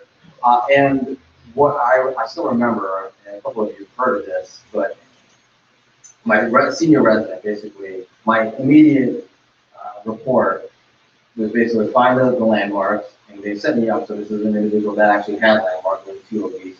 They're like, put the needle in. You're probably not going to get the fluid the first time. That's called the champagne. That's not going to happen on your first time. So you're going to probably hit bone. So hit the bone, take the needle, and just track down the bone until you get it to where you need to be. This sounds as miserable as, well, I don't know, actually, I've never had one, thankfully, but it's pretty miserable. And so that's how we were taught. Fast forward maybe 5 or 10 years, you have simulators. This is that $10 piece of plastic that costs about $1,000. And what we did, again, we'd like to bring this to the patient right away, but there's risk and technical issues that we have to resolve. So we'll do this in a risk-free simulation center. Alec developed an application for the HoloLens where we could register, this is actually a real patient's spine. It was taken from a transplant patient that had a terrible liver, but a perfectly good spine. And so created this spine hologram, an application to register it onto this simulation model. And then we did a randomized controlled trial. We took 30 and 42 medical students who had never done a lumbar puncture. It's something called a crossover design. So they were exposed to both, mostly because we didn't think we'd be able to recruit enough to power the study. And what we found is, there was less sticks done by the intervention group, so the ones using the HoloLens, but not significantly different. But the distance from the ideal target with the folks that were using AR was 13 millimeters less. 13 millimeters may or may not sound like that much, but if it's your back with the needle in it, that's significant. And it was statistically significant as well. And we also did some survey data, qualitative things. These med students, 75% of them had never been exposed to augmented reality. And their mean age, I want to say, was 28. So they're not super young, but they're pretty young still. But still, 75% of them had never been exposed. They were intrigued by the idea of using reality. After using it, they were still enthused and actually more so. So it wasn't just a hype thing, and it actually carried through after using the augmented reality. And so anatomical modeling is our bread and butter, but there's so many other things that you could use XR and 3D printing for in medicine. And one of the most validated actually applications is distraction therapy. And so, you talk about, we got a great debrief on the neurophysics of virtual reality. One of the basis of distraction therapy is, if you ever stub your toe and hit your shin, most people, the first thing they do is to rub that area. And the reason why we do that is it actually activates different sensory pathways. So you get distracted. And many of you have been, in a bad car accident, or you played a really rough game of sports, you may appreciate, you'll have a major injury, and that will be where all your pain is, and that will recover. And then all of a sudden, I see this all the time with my patients, then they start receiving all the other pain generators. And so what VR does is to distract you from that. And what you might think, so partly because I think the population is more ready to use it, partly is because our vestibular systems are more robust than, say, an 80-year-old. We've been really pushing in the pediatric population. And this phlebotomy is when you draw blood. The emergency room, hemonc is hematology oncology, so it's actually really somewhat sad but very inspiring to see kids just with a smile on their face for getting chemotherapy. And one of the things you got to do, if you're getting long-term chemotherapy, you get a long-term access. You get a port put into your body, and accessing that port is not pleasant. And so we've been using distraction therapy during that procedure. Chemodenervation, you've heard of cerebral palsy. All those kids can have muscle tightness, and so one of the things you can do is actually inject Botox, the cosmetic agent, and to make the muscles a little bit more relaxed. For adults, it's not pleasant, but you can usually do that without anesthesia. Oftentimes in kids, you have to use anesthesia or at least sedatives and analgesics. So using distraction therapy in that situation, again, in a pilot sense, not as robust as the lumbar puncture data, but has been helpful. Sickle cell anemia, we haven't actually had any sickle cell patients, but when they go into crisis, it's very painful. And so that's actually a population that really struggles with balancing, using opiates and not because of the risk benefit. And another area which is in distraction therapy, but using VR, is this concept of VR video. One is you can use it as a distraction. Oh, I'm going to go, swim with the fishes and see whales and whatnot. The other is our child life specialist, and the child life specialist, I didn't actually know the child life specialist was about a year ago. So it is a certified individual that basically is a translator, a healthcare translator for kids. So if you're a 2-year-old kid or a 3-year-old kid going to the emergency room getting an IV for fluids, explaining that to the 3-year-old kid is different than you would explain to a 10-year-old or you would explain to a 15-year-old. And then you scale that to any kind of procedure, complex congenital heart surgery, to getting an MRI. And so explaining these things is an art. That's what the child life folks do. And they asked us, oh, can you get a video of getting an MRI done? Can you get a video of the PICU room so they can experience that? So we've been piloting that, as well as for more didactic reasons, like going into the OR and videoing a complex surgery. One area where we have been using this, where we do have a little bit more data, is in pediatric orthopedics. How many of you broke a bone when you were a kid? Yeah. Do you remember getting your cast removed? Yeah. It was terrifying, right? And for those of us who haven't, can you describe what that experience was like? So the freakiest part was seeing the atrophy effect. Yeah. And so what you have a cast on for a long period of time, so that causes muscle loss. When they take it off, they got to put basically a bandsaw to it. So you can imagine how a 5 or a 6-year-old usually reacts to, how you would react to a very loud issue with large, sharp blades was coming at you. And so what we found is, based on a validated anxiety score, that using distraction therapy during this procedure lowers anxiety. Heart rate variability is a surrogate for basically autonomic function and that stress response. We're seeing that better in the intervention group. So we're scaling the study to also include not just cast removal, because even though that's an anxiety-provoking procedure, it's actually not that painful. And what we see in the literature for distraction therapy in healthcare is it actually helps a lot with anxiety, but it doesn't really improve pain. Part of that is because a lot of the areas where it's studied is these aren't painful procedures. So I just spoke with a pediatric anesthesiologist today, and there are a lot of procedures that are also painful that if you deployed, the hypothesis would be we'd be able to help with anxiety as well as pain. And that's the administrator, what that can mean is less use of analgesics and sedatives. Ketamine is a pediatric anesthesiologist's best friend. How many of you want your kids getting ketamine? Not that many. And there's actually a ketamine shortage as well. So there's lots of reasons where if we could decrease that, it would be very valuable. This is for the 3D video. And this is, preaching to the choir to a degree, but put some numbers on it, and this is the kind of thing that people that can sign big checks like to see. And, is there really a market? Is there a need? As a skeptical neuroscientist, what market reports or whatnot, I put very little faith in them. You don't want to have Goldman Sachs, right? But I think what you can take away is it's a multi-billion-dollar market to be determined. There is no incumbent, so at this point, many of you have heard of Pfizer or Medtronic, pharmaceutical companies and medical device companies. By and large, there are incumbent stakeholders in those fields.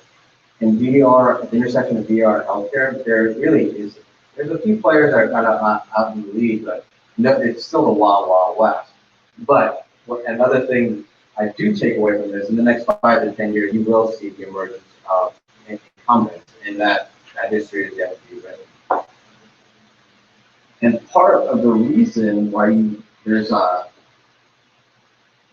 it's accelerating the adoption, but some of the challenges have been funding, technical expertise, clinical organization, lack of knowledge and research, and those are things, one hopefully takeaway for those of you that didn't know this was happening, but it is happening right here in our backyard, and there is a significant amount of support. I had time to do this away from my patients. We have resources to support a developer, a bioengineer, and that is allowing us to accumulate technical expertise. And where, even a year ago, definitely 3 or 4 years ago, it's just sort of a one-off thing, it's a lane here or there, we're actually embedded and integrating into a big clinical care delivery system and really facing the challenges of enterprise growth, and dealing with healthcare. So it's a highly regulated industry. Scaling anything is difficult, but we're doing this slowly but surely. And that's in that process we're accumulating knowledge and doing research as well. And so I'll end with this story application. So Dr. Tapour is an interventional cardiologist that we work with frequently.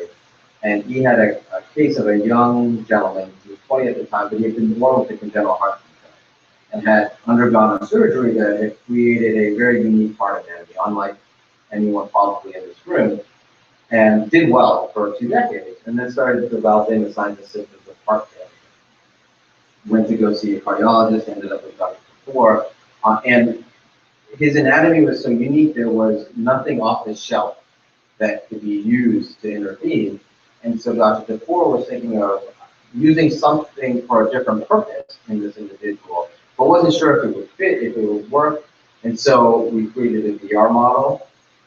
He validated that's what it was and a region of interest.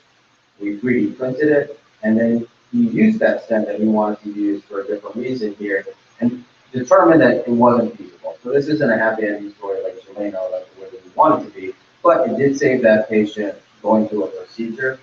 Having the definitiveness of, all right, we're going to have to send you to palliative care. There's nothing more we can do here without the risk of a procedure. So not ideal, but there was a silver lining, and it sort of foreshadows what the long-term aspirational goal is. And we'll be reminded of that last.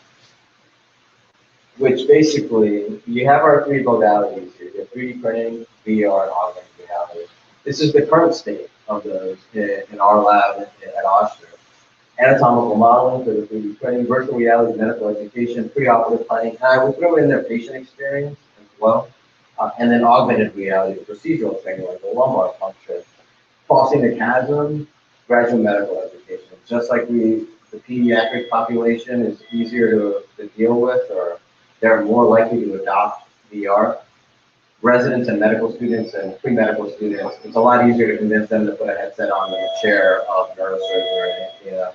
And the future state is, in that previous case, instead of Dr. Tapour having to tell the patient that, okay, we can't use this off-the-shelf stent, we're going to send you palliative care, it'll be, we can't use this off-the-shelf stent, but we can use VR to design your patient-specific stent. We can use 3D printing or additive manufacturing to create it. And then we can use augmented reality to optimize the procedural and the deployment of that device. And that would be the trinity of personalized care with lower cost or more efficient use of resources with better outcomes. And that's what anybody and everybody is trying to do in healthcare, as you say. And so when I started down this journey, and not that long ago, maybe 6-7 years ago, these spaces were very different. And if you were someone that was talking about both of them or all three of them at the same time, people looked at you a little funny. But you fast forward 5 or 6 years and you see them rapidly converging, creating whole new spaces. And one thing that is unique to our lab, relatively unique, is Mayo Clinic is part of the leader in 3D printing and anatomical modeling. They do about 1,000 cases a year. We'll hopefully hit 100 this year. But they don't do much in VR. As far as I know, they're not doing anything in distraction therapy. Cedars-Sinai, very arguably the leader in distraction therapy using mixed reality. Not doing much anatomical modeling, not doing much 3D printing. But here, in little southeast Louisiana, in Oshkosh, we're using all of these tools and pioneering. And so, yeah, and you gotta, people pay your check. So. And so this is who we are. That's me, the lab director. Follow me on Twitter about my digital ego. Alex Slayton, our XR developer. It's been really tremendous working with him. The tribe. I started with Mike. It's really cool working with smart people from a completely different perspective. That's when interesting and fun things happen. And the way medicine goes, the deeper you get, that doesn't happen as much as people say it does. So, Jack McGee, a bioengineer I met here at Tulane. Stephen Fletcher, he's a clinical research coordinator by training and half of his job, but his role has evolved into being that basically that oil that greases the technical aspect of what Alan and Jack do with the clinicians and the patients. And it's been a very important part of adoption, having a human resource to do that. Kimberly Phillips organizing and coordinating all of these things. Information systems, Ray Wilson. So when you talk about scaling an enterprise solution in a healthcare setting, some of the most frustrating problems I've had is with IASU. When I was working with Mike early on, we have this. I actually have it today for the demos. This 1080, and it works fine. And we tried to put it on the network, stopped working. Didn't know why. It took me 2 or 3 months to figure that out. And these are the kind of problems that are not sexy, but these are the kinds of problems that need to be solved if it's going to scale. And the medical students, residents, traditionally in healthcare and healthcare education, it is very hierarchical for good reason. And so it's not common that the flow of information is down. It doesn't go the other way. But in this experience, I've learned as much from them as they've learned from me. And that also, I think, has been a very cool part of this story. Now, on that note, I don't know if I'm on time, if I have. Perfect. There we go. We do have some time. We're running a little bit behind, so our next speaker, I think, just logged on, but we got a few more minutes to let you wrap up it. Yeah, happy to take questions. Try to stick around as long as I can.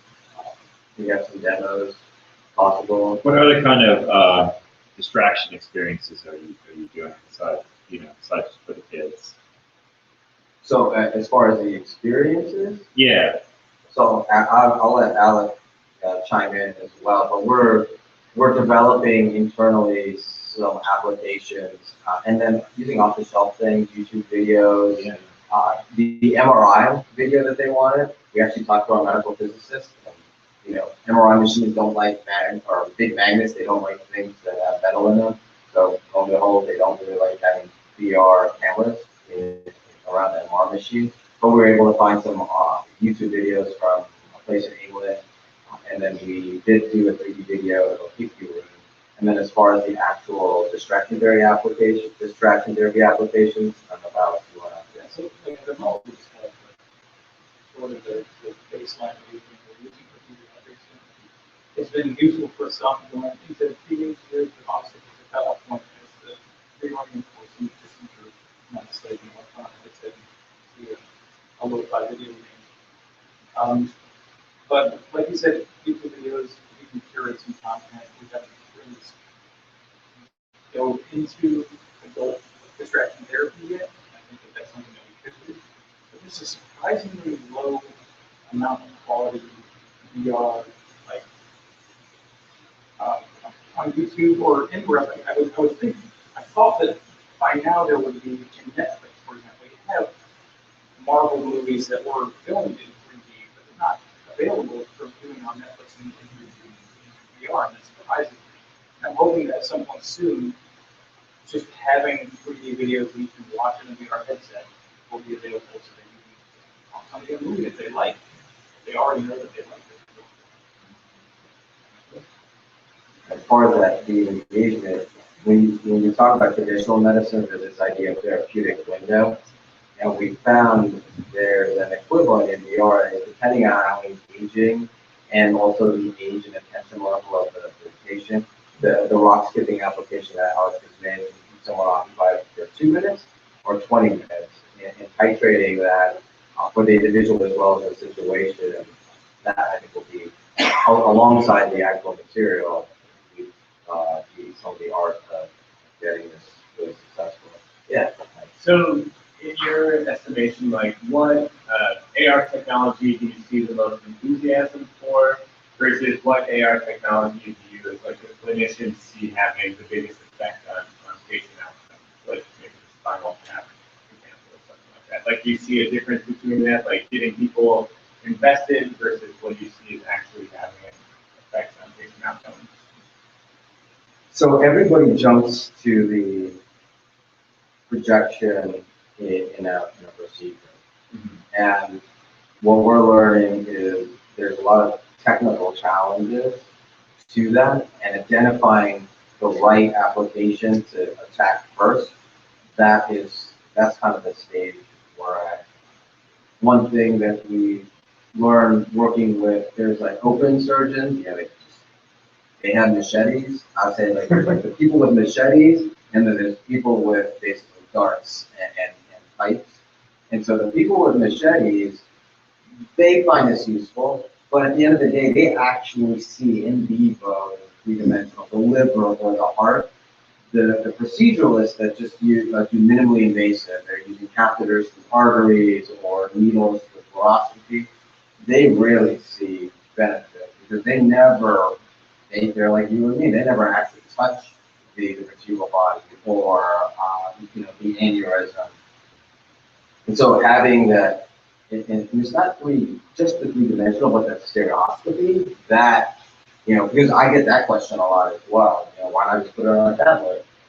And I just ask the people that have used this, they will tell you there's a difference between seeing the artery and the relation. If you have two arteries coming off of, say, your aorta going into your kidneys, seeing that is one thing on a tablet, but if they're not in the same plane, that's not just like a geometric problem. That's a surgical issue. You can really appreciate that in VR when you can in traditional two-dimensional imaging. I'm not completely answering your question because I don't completely know, but there's the technical challenges in identifying the right first clinical use case where those are as minimal as possible. And then there's also this is healthcare. It's one of the most highly regulated industry in the world, in understanding how to navigate the FDA and do clinical trials in an appropriate way, and doing things in an ethical way as well. People's lives in healthcare. It's using those specifications to triangulate. And if I were to guess, I would say it's going to be in the invasive arena. You had a question, sir? Yes. But at the VA, they use robots with the VR so that if the physician is in a different location, they can still assist by controlling the robot. Could you talk a little bit about that as well? So I actually spent some time at the VA. I'm not aware of that particularly, and I've read things along those lines. When we've been working with our surgeons, there has been this idea that, okay, let's combine what we can do with the medical device And there's been a couple of barriers to that. One is, even the latest, greatest medical technology, it basically started like, that project we talked about, that's a year, that's like frightening fast. To get through an FDA approval process is years to maybe a decade. And so we found this. Literally, we'll go after hours into the OR to try to use a medical device or interface with a medical device. And they're using USBs from like 2011. Where am I going to get it? So tracking down something that's compatible, even in the latest, greatest, is a challenge. And then getting medical device manufacturers to play nice is, not that they don't want to play nice, they're just big. Figuring out how to work with them and coordinate, and then lawyers get involved and everything. So, no offense to the lawyers, I know it's quite simple. And so, I'm not aware of what you speak of specifically at the VA. There's a lot of talk of that. I do think there's a couple of instances of it, but from a grassroots level for us, there are some real hurdles to doing things like that. So, oh, sorry, April, go ahead, and then our next presenter is ready. So, Quark, you're going to go stick around after the talks. Yeah.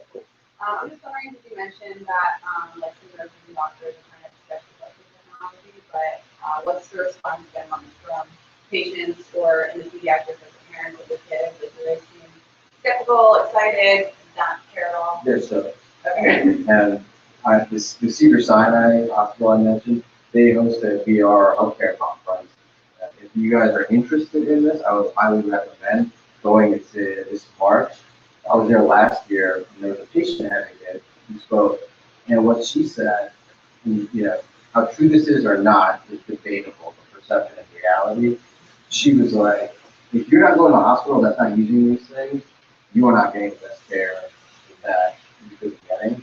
And again, I think that is debatable on its merits, but that's what patients think, and that's the perception we got from patients. And that's been part of how we've been able to push forward. Is patient experience is important, and it's becoming more and more important to people that make executive decisions. And so having that as a benefit, that's part of the reason why we're growing the neuroscience. There's going to be VR headsets in the waiting room in the 7th floor Austin Neuroscience Clinic, and we'll see how that affects patient experience. I'd rather probably, if I got to wait an hour for my neurosurgeon, I'd like to play Star Wars or Vader. Presumably that'll make me happier. And I'll stick around. Quark, thank you so much.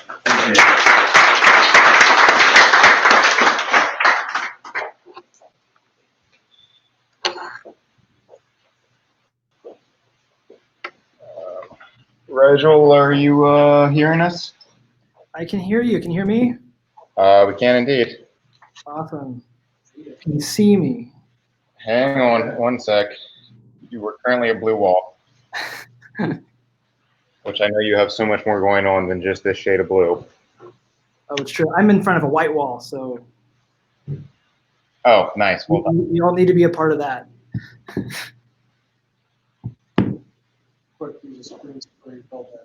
The projector knows it's connected. Apparently not. You try turning it off and on again.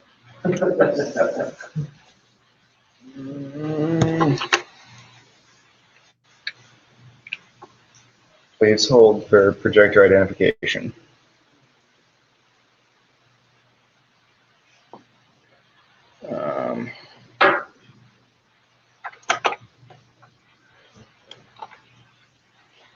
Changing ports on the projector. Just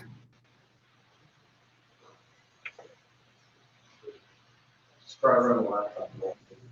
Okie dokie. We just lost audio, and the camera feed is now on me.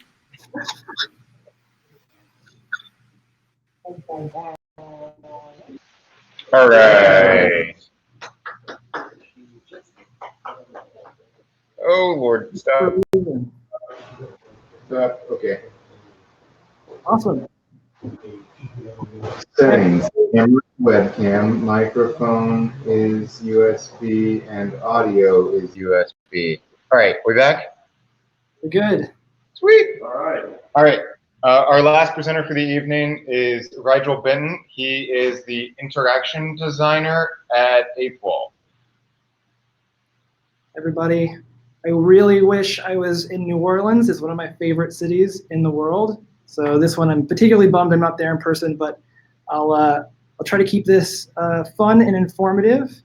If you haven't heard of Eighth Wall, well, I guess I can't really see the audience, but I'd like to get a sense of who has heard of us. If you've heard of us, maybe raise your hand, and Cole can tell me if anyone's raised their hand. Okay.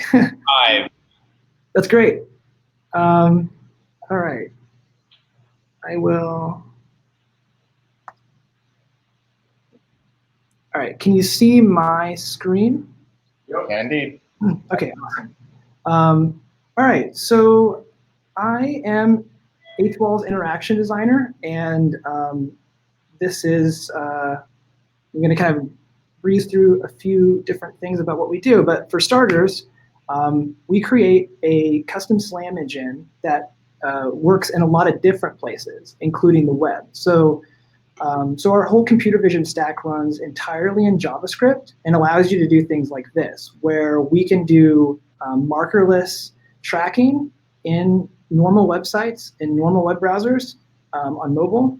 And we can also do image targets tracking at the same time. So this is an example of sort of simultaneously using both capabilities.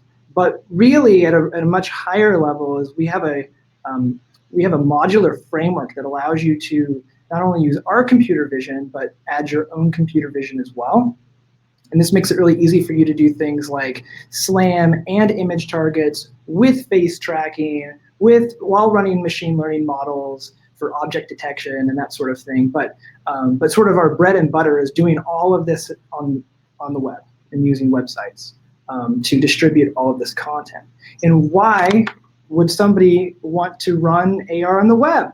Well, we're actually living in a day and age where people have stopped downloading apps as frequently as they used to when the app stores first started opening up. And many people sort of stick with the same apps they've always had, which is why you've seen like the rise of social media apps as being the entry points for short form mobile AR content.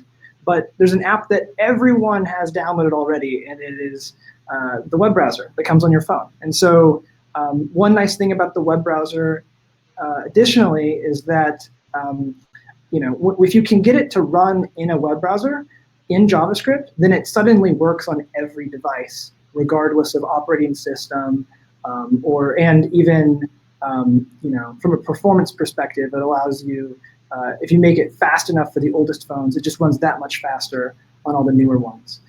So that's all exciting, but it doesn't just stop with the tech, because people actually use this to make cool things. So this one is quite timely. The new Jumanji movie comes out today, I believe, and I'm really excited to see it. It looks hilarious. And so, we also worked with Trigger, which is an agency down in LA, and Amazon Sumerian to release this. I'll show you the quick video. Dive back into the jungle and discover the new world of Jumanji. There's no app to download, just click Start to launch. That's where the frame rate is from the air, not from. Yeah, it's probably not as smooth as it looks on my screen. But if you go to that link on your own phone, not right now, because then everyone will be shouting Jumanji in the room, because it uses voice controls as well. But yeah, save that link, and then you can go to it afterwards and play with it and get a sense for how it works. But yeah, so that's a really fun experience. It's cool. They got The Rock to be in it, and Jack Black is in it too. And anyway, so one of the things that we're really proud of is that we support many different integrations with popular WebGL frameworks. So A-Frame is a really popular one that we love. And we have a lot of example projects that use A-Frame. It's sort of my personal favorite to work in, because it allows other people to get up and running really quickly. After you create a component, you can share that component with other people. A-Frame is built on top of 3JS, which is built on top of WebGL. So 3JS is another framework that allows you to do a really broad number of things. If you're using A-Frame, you can create components that speak directly to 3JS. So you sort of get best of both worlds in that scenario. But a lot of our customers, they want lower level access to render loops and that sort of thing. And so 3JS is really great at that. Babylon.js is an open source project maintained by Microsoft that is sort of like a mix functionally between the two. It has a component system, but it really looks and feels more like 3JS. But it's beautiful. The rendering quality and stuff is great. Amazon Sumerian, of course, like I just showed you, the Jumanji experience was built with this. It's also really great. Many of our most high-profile examples were built with Sumerian, including our first Spider-Man project last year, the ones that were the Lego store experience that was in all the Lego stores, I believe are still going on right now, promoting Lego Hidden Side. And then, of course, Play Canvas is our most recent integration, and we've seen a number of experiences with this one. It has really high-quality rendering.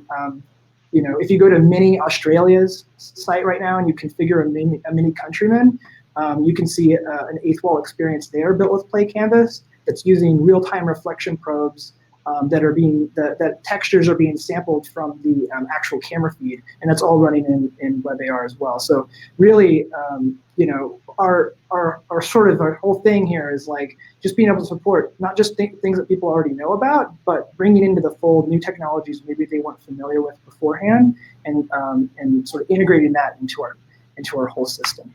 So it wouldn't be right if I didn't talk about holograms a little bit. We've worked with Cole and Charles and George at Scandy in the past to get Hoxels running in eighth wall web, and they run really well. And then in addition to that, of course, you can bring in your Scandy 3D scans. And I had another experience that I had built before that allows you to do that. It's pretty awesome. And then, of course, in addition to them, we have 8i support, and most recently we announced Microsoft support for their mixed reality capture format, the HCAP format. And so Metastage and Dimension are both licensees of Microsoft's HCAP tech, and they all have commercial projects in development that will be coming out in the next few months that will be pretty exciting to see. And I'll talk about, and I'll do a demo in a moment for our new cloud editor. But one of the things you'll notice at the bottom right here is that we actually just launched a template for the MRCS holograms. So if you're curious and you have an eighth wall account, then you can go and create one of these and play with it. And if you have your own HCAP files, you can import those as well. Okay, cool. So Cole, you said you might be able to play this locally, so it wouldn't look so bad when it streams? Yep, pulling that up now. Okay, awesome. Your audio is off. Do you want me to have the audio first playing? The audio is cool. Yeah. Then yes.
Okay, cool, thanks. So that was our big announcement, which was this our new product, which we're calling the Cloud Editor and Hosting Solution. One of the really great things, well, there's lots of really great things about this, but I'm going to show you a quick demo of sort of what you all saw just then. Let's see. So we're really proud of this. It's a little bit different than what a lot of people sort of expected from us, given our past with sort of core computer vision tech. But what happened was after we released Eighth Wall Web last year, and we gave it to all these developers from very different backgrounds, and they all had very different needs for what they wanted out of the product, and they were building different things with it. We learned a tremendous amount about the sort of development pipeline, and and all the hurdles that our customers were facing switching from Unity to do this for the first time. Or maybe they're coming from a web dev background, but they've never done 3D before. Or and so we took a lot of notes, and we tried to figure out if we could sort of reinvent what the developer experience was like with WebAR and WebXR. What would we do with that? And so we made several very conscious decisions about what makes an MVP feature set for a cloud-based WebXR editor, and I'm going to show you sort of what that looks like. So this is just our website, right? eighthwall.com. You would log in here, and you can view your most recent projects as well as other workspaces that you're a part of. So how this would work is you would sign up for Eighth Wall, create an account, create a workspace tied to that account, and then that's where you, as an agency, would create all of your projects and tie those to URLs that we can host, or you also have the option to self-host if you'd like to do that instead. But I can show you here real quick how easy this is to get started. And so what we're going to do is we're going to create a new project, and I'm going to call this NOLA test. And so this is sort of what it looks like before you've gotten any views in your dashboard. You can connect external domains, but we also provide domains that if you'd like, you can share instantly without needing to configure any servers or anything. Of course, this is where you would add all of your image targets if your project required image targets. And but for now, I'm just going to open the editor, and we're presented with this like template viewer. This is broken down by 3 different of our engines that we support: A-Frame, 3JS, and Babylon. And if you sort of click through here, you get a quick description of what each of these templates does. And if you want, you can even try it out on your own phone in AR before you commit to cloning it into your project. But what we're going to do today is we're going to create one with A-Frame Placeground. And this is a really simple project where we're basically going to tap on the ground and then grow some trees. And so, let's see here.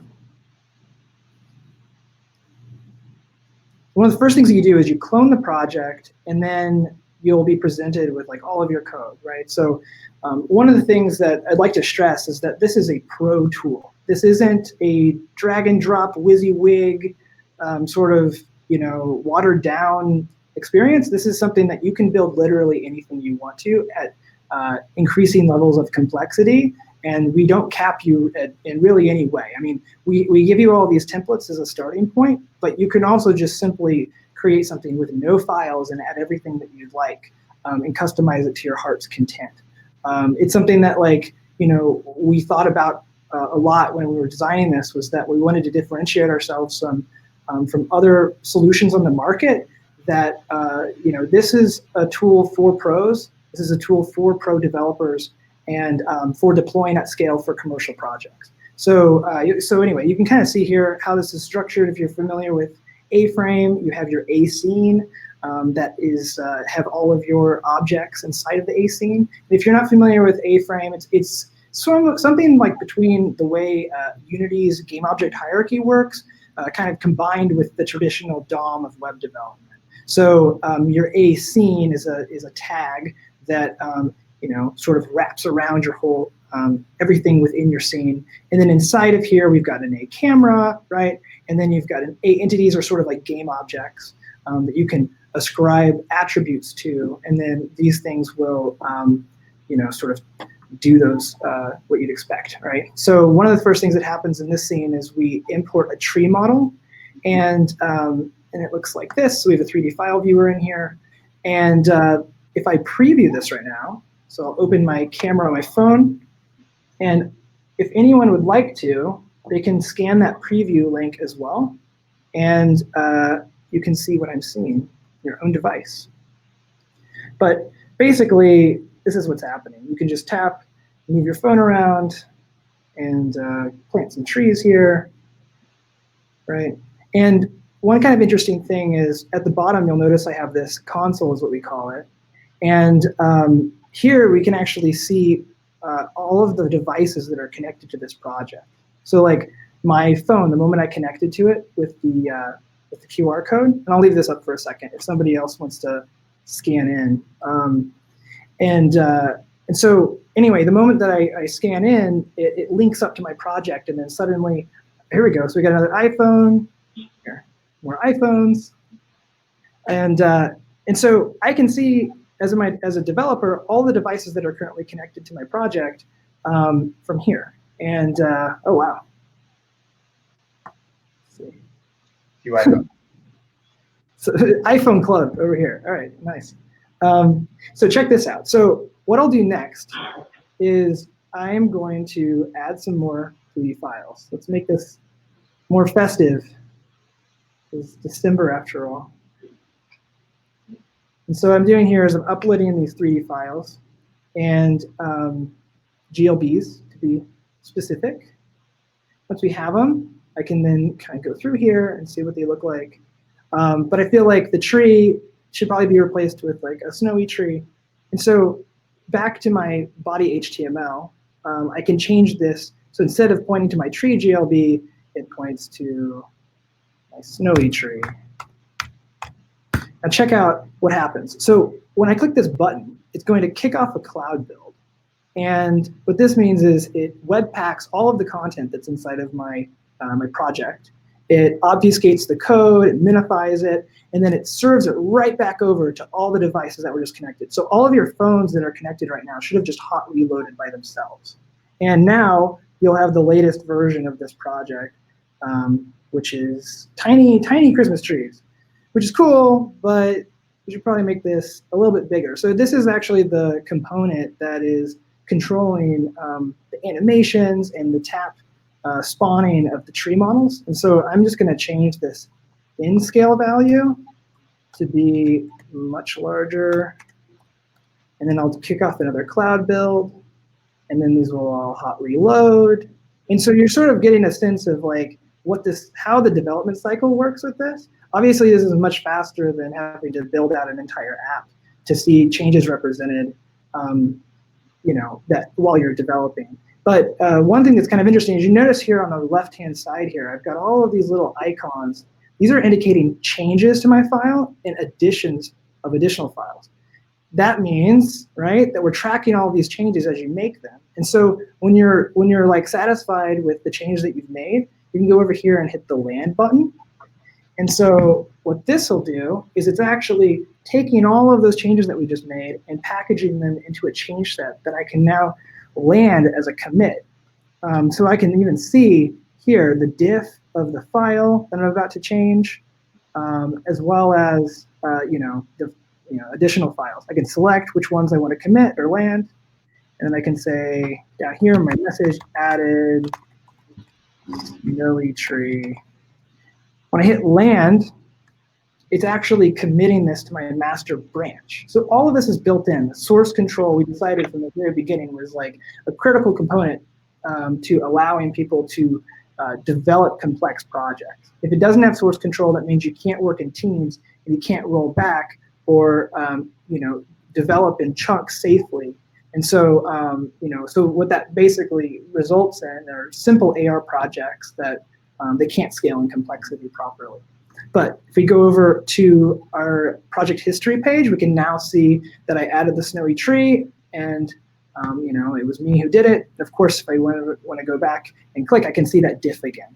And so you can even go back through your entire project history and click through all the diffs. But we're not done yet, because now that we've committed all of these things, we haven't published them yet. So currently, whenever I had this preview window open, this is actually a special link that points to my development environment, right? But it also packages in a development token, which means if you send this Rigel.default to just anybody, if they don't have that cookie, that's that token that gives them clearance to view it, it'll tell them that. So that's sort of like a protection against links just being sent out and people being able to view them from whatever device. So that's why we offer this robust deployment management system, which allows you have basically 4 different, including yourself, right? You have your own development deployment, which I just shared with all of you. And then we also have a master, which takes the latest commit, and that one requires a token as well from anyone on your team, so you can view it internally. And then separately, you have a staging and a public deployment. Staging is password protected. You can set this password in your settings. This is great for beta testing or for sending it to a client beforehand to get a sense of their feedback without any risk of anybody getting their hands on the public one. And of course, if you want to just push this thing live, you can do that. And so once I publish this snowy tree link, it will be live at this URL. And once that happens, you can share this with anyone on any device, and they can all view it, no problems. And so one of the things that's happening right now is not only are we packaging it up and we're distributing it, but our backend leverages Amazon CloudFront for our CDN. So we do, so it's an edge cached CDN, which means that there's 197 global points of presence where there are servers running that right now are caching that snowy tree asset and making sure that if you open this project in Germany or Japan or New Orleans, that you're actually serving that content from your nearest server instead of it having to travel all the way from one coast to another. So this is all something that's built in. If you have a paid eighth wall account, which starts at $99 a month, then you get access to all of this included. So there's no additional charge for any of these features. And of course you get the SLAM, the computer vision, and all of that. But yeah, here, I think that's it. So Rigel, I'm hoping that you can maybe go back through, because your demo is so awesome, to deconstruct some of the as a computer vision person that works in this space, I get why that's amazing. But if you could maybe step through the SLAM and AR and help kind of explain why this is that important and revolutionary, that all these extra tools make it that much more impactful. Yeah. So the reason why, I kind of mentioned before with the Jumanji experience, a lot of people won't download an entire app to view that content because it's short form, right?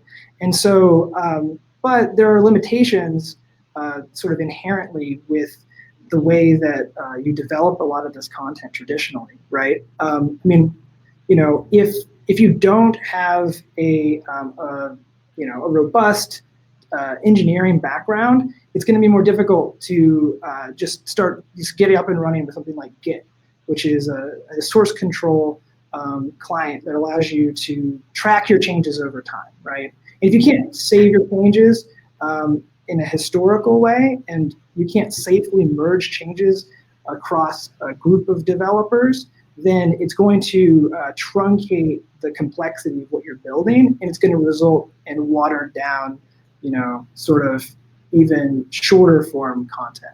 What we're trying to facilitate with this new tool is an opportunity for people to create websites, AR, VR websites, that are as complex as an actual app that you would download, but without any of the overhead or sort of UX barriers that requiring someone to download an app carries with it. And so a lot of our customers are even including these websites inside their existing apps and using it in that way so that they can update it more quickly, because the development cycles are much faster on the web, especially with a tool like this, than having to package out an app, install it on your device to test it, or much worse than that would be than to have to upload it, get it approved by an app store, for updates. I can give you one example for AWE last year, or this year, and we created a thing called the AWE Portal Hunt, where we had all of these, sort of, I have one like in the room. I can show you. This kind of crazy like stand up thing. And this is an image target. So we made 10 of these with QR codes at the bottom. And so people would walk up and sort of scan the image. And then there was a game that was running on each one. And as people completed these challenges, it was tracking their score and how many they completed. Once they've completed the whole portal hunt, they get put on the scoreboard. But it's the sort of thing where if it was an app, people likely wouldn't have engaged with it as much because we would have had far fewer people using it. It was an inherently social experience, which meant that as people were walking up and they held their phones up, it was sort of an invitation for other people to check it out and ask what to do. The internet at convention centers are like spotty at best. So the fact that we didn't require anyone to download a massive package, and instead each one of these sites was less than 3 megabytes, including all the assets because we were using GLBs, and the fact that our computer vision component is actually less than a megabyte in total. So you actually download the whole library when you visit the page, and it runs locally on your device. So you don't require very much internet connectivity at all to view these things. It meant that we had a lot more people going through it, a lot more people having fun, and interacting with all of this content. And it was just like really cool to see everyone doing that. But it also meant that whenever someone came up to one of them that was a bit too difficult, we watched over time as people went up and tried to. It was a particular puzzle people were having issues with, and so we were standing there with a laptop and we were like modifying the values in the game to make it just a little bit easier. So every time that a new person came up and they loaded the page for the first time, they got a slightly different version of the game that was just a little bit easier than the previous person. So you really can't do that with something like an app where you're modifying like the fundamentals of the experience as people are experiencing it, right? So those sort of short, development cycles really change the way you think about this. Plus, the fact that all of what I showed you was on a laptop, but you could just as easily use our tool on an iPad, on a phone, in VR. That changes the way that people will probably think about this stuff too. Because now all you would need is a Chromebook or an iPad to create entire AR, XR experiences. Does anyone have any questions for Rigel? No, just a lot of like slack jaws. Sorry, I know it's a lot of information. Oh, got a question about pricing and like how your, I guess, like, models work. Yeah. What was the question? Oh, usage cost beyond the $99 a month. Usage cost. So beyond the $99 for the initial cost, what's the like usage kind of pricing model? Yeah, that's a great question. I can, in fact, I'll just show you. So we have all of our pricing on our website, but I can just put it up on the screen right now. Probably be even easier. So it starts with one of these two plans, the agency plan or the business plan. The agency plan is what most of our customers use because they happen to be agencies, and that starts at $99 a month. $99 a month gets you access to everything that I just showed you. It's just, and you can even develop locally and share projects internally that are public, and you can even use this for pitching to clients. But whenever you're about to, let's say you're an agency and you land a project with a client, then what happens next is you would then get a commercial license, would have a development license, which allows you to actually develop that project, and that's $250 a month, month to month. And then you set a launch date and an end date for your campaign, and then from there you have a lot more flexibility and sort of how you want to, we offer these bundles, but then we also have custom pricing options depending on, sort of the requirements for your campaign. But it all depends on how much traffic you expect So many of our customers expect a lot of traffic, and so they don't want to risk, having a lower view count, a lower. Oh, what I'm trying to say.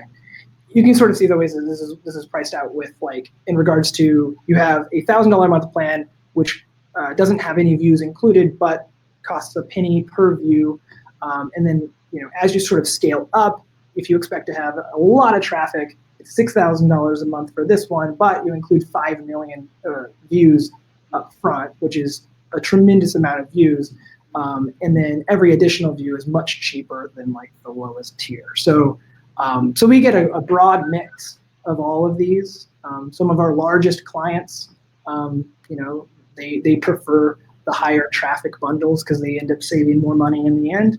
But many of the, if you're having like a weekend project or something like that, then it goes down.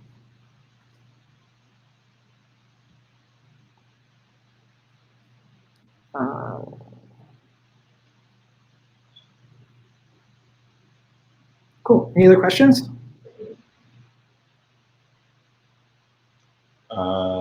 Doesn't look that way. Thank you, Rigel. This is awesome. Super appreciative. There was a lot of people pulling out their phones, by the way, as you saw popping up. Yeah, it was awesome. Yeah, and I guess I didn't.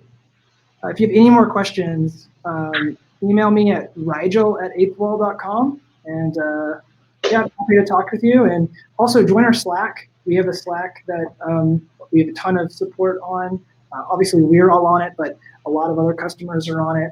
And if you run into any issues with it or anything, we'd love to help you resolve it. Thank you guys so much. Thanks, Rigel.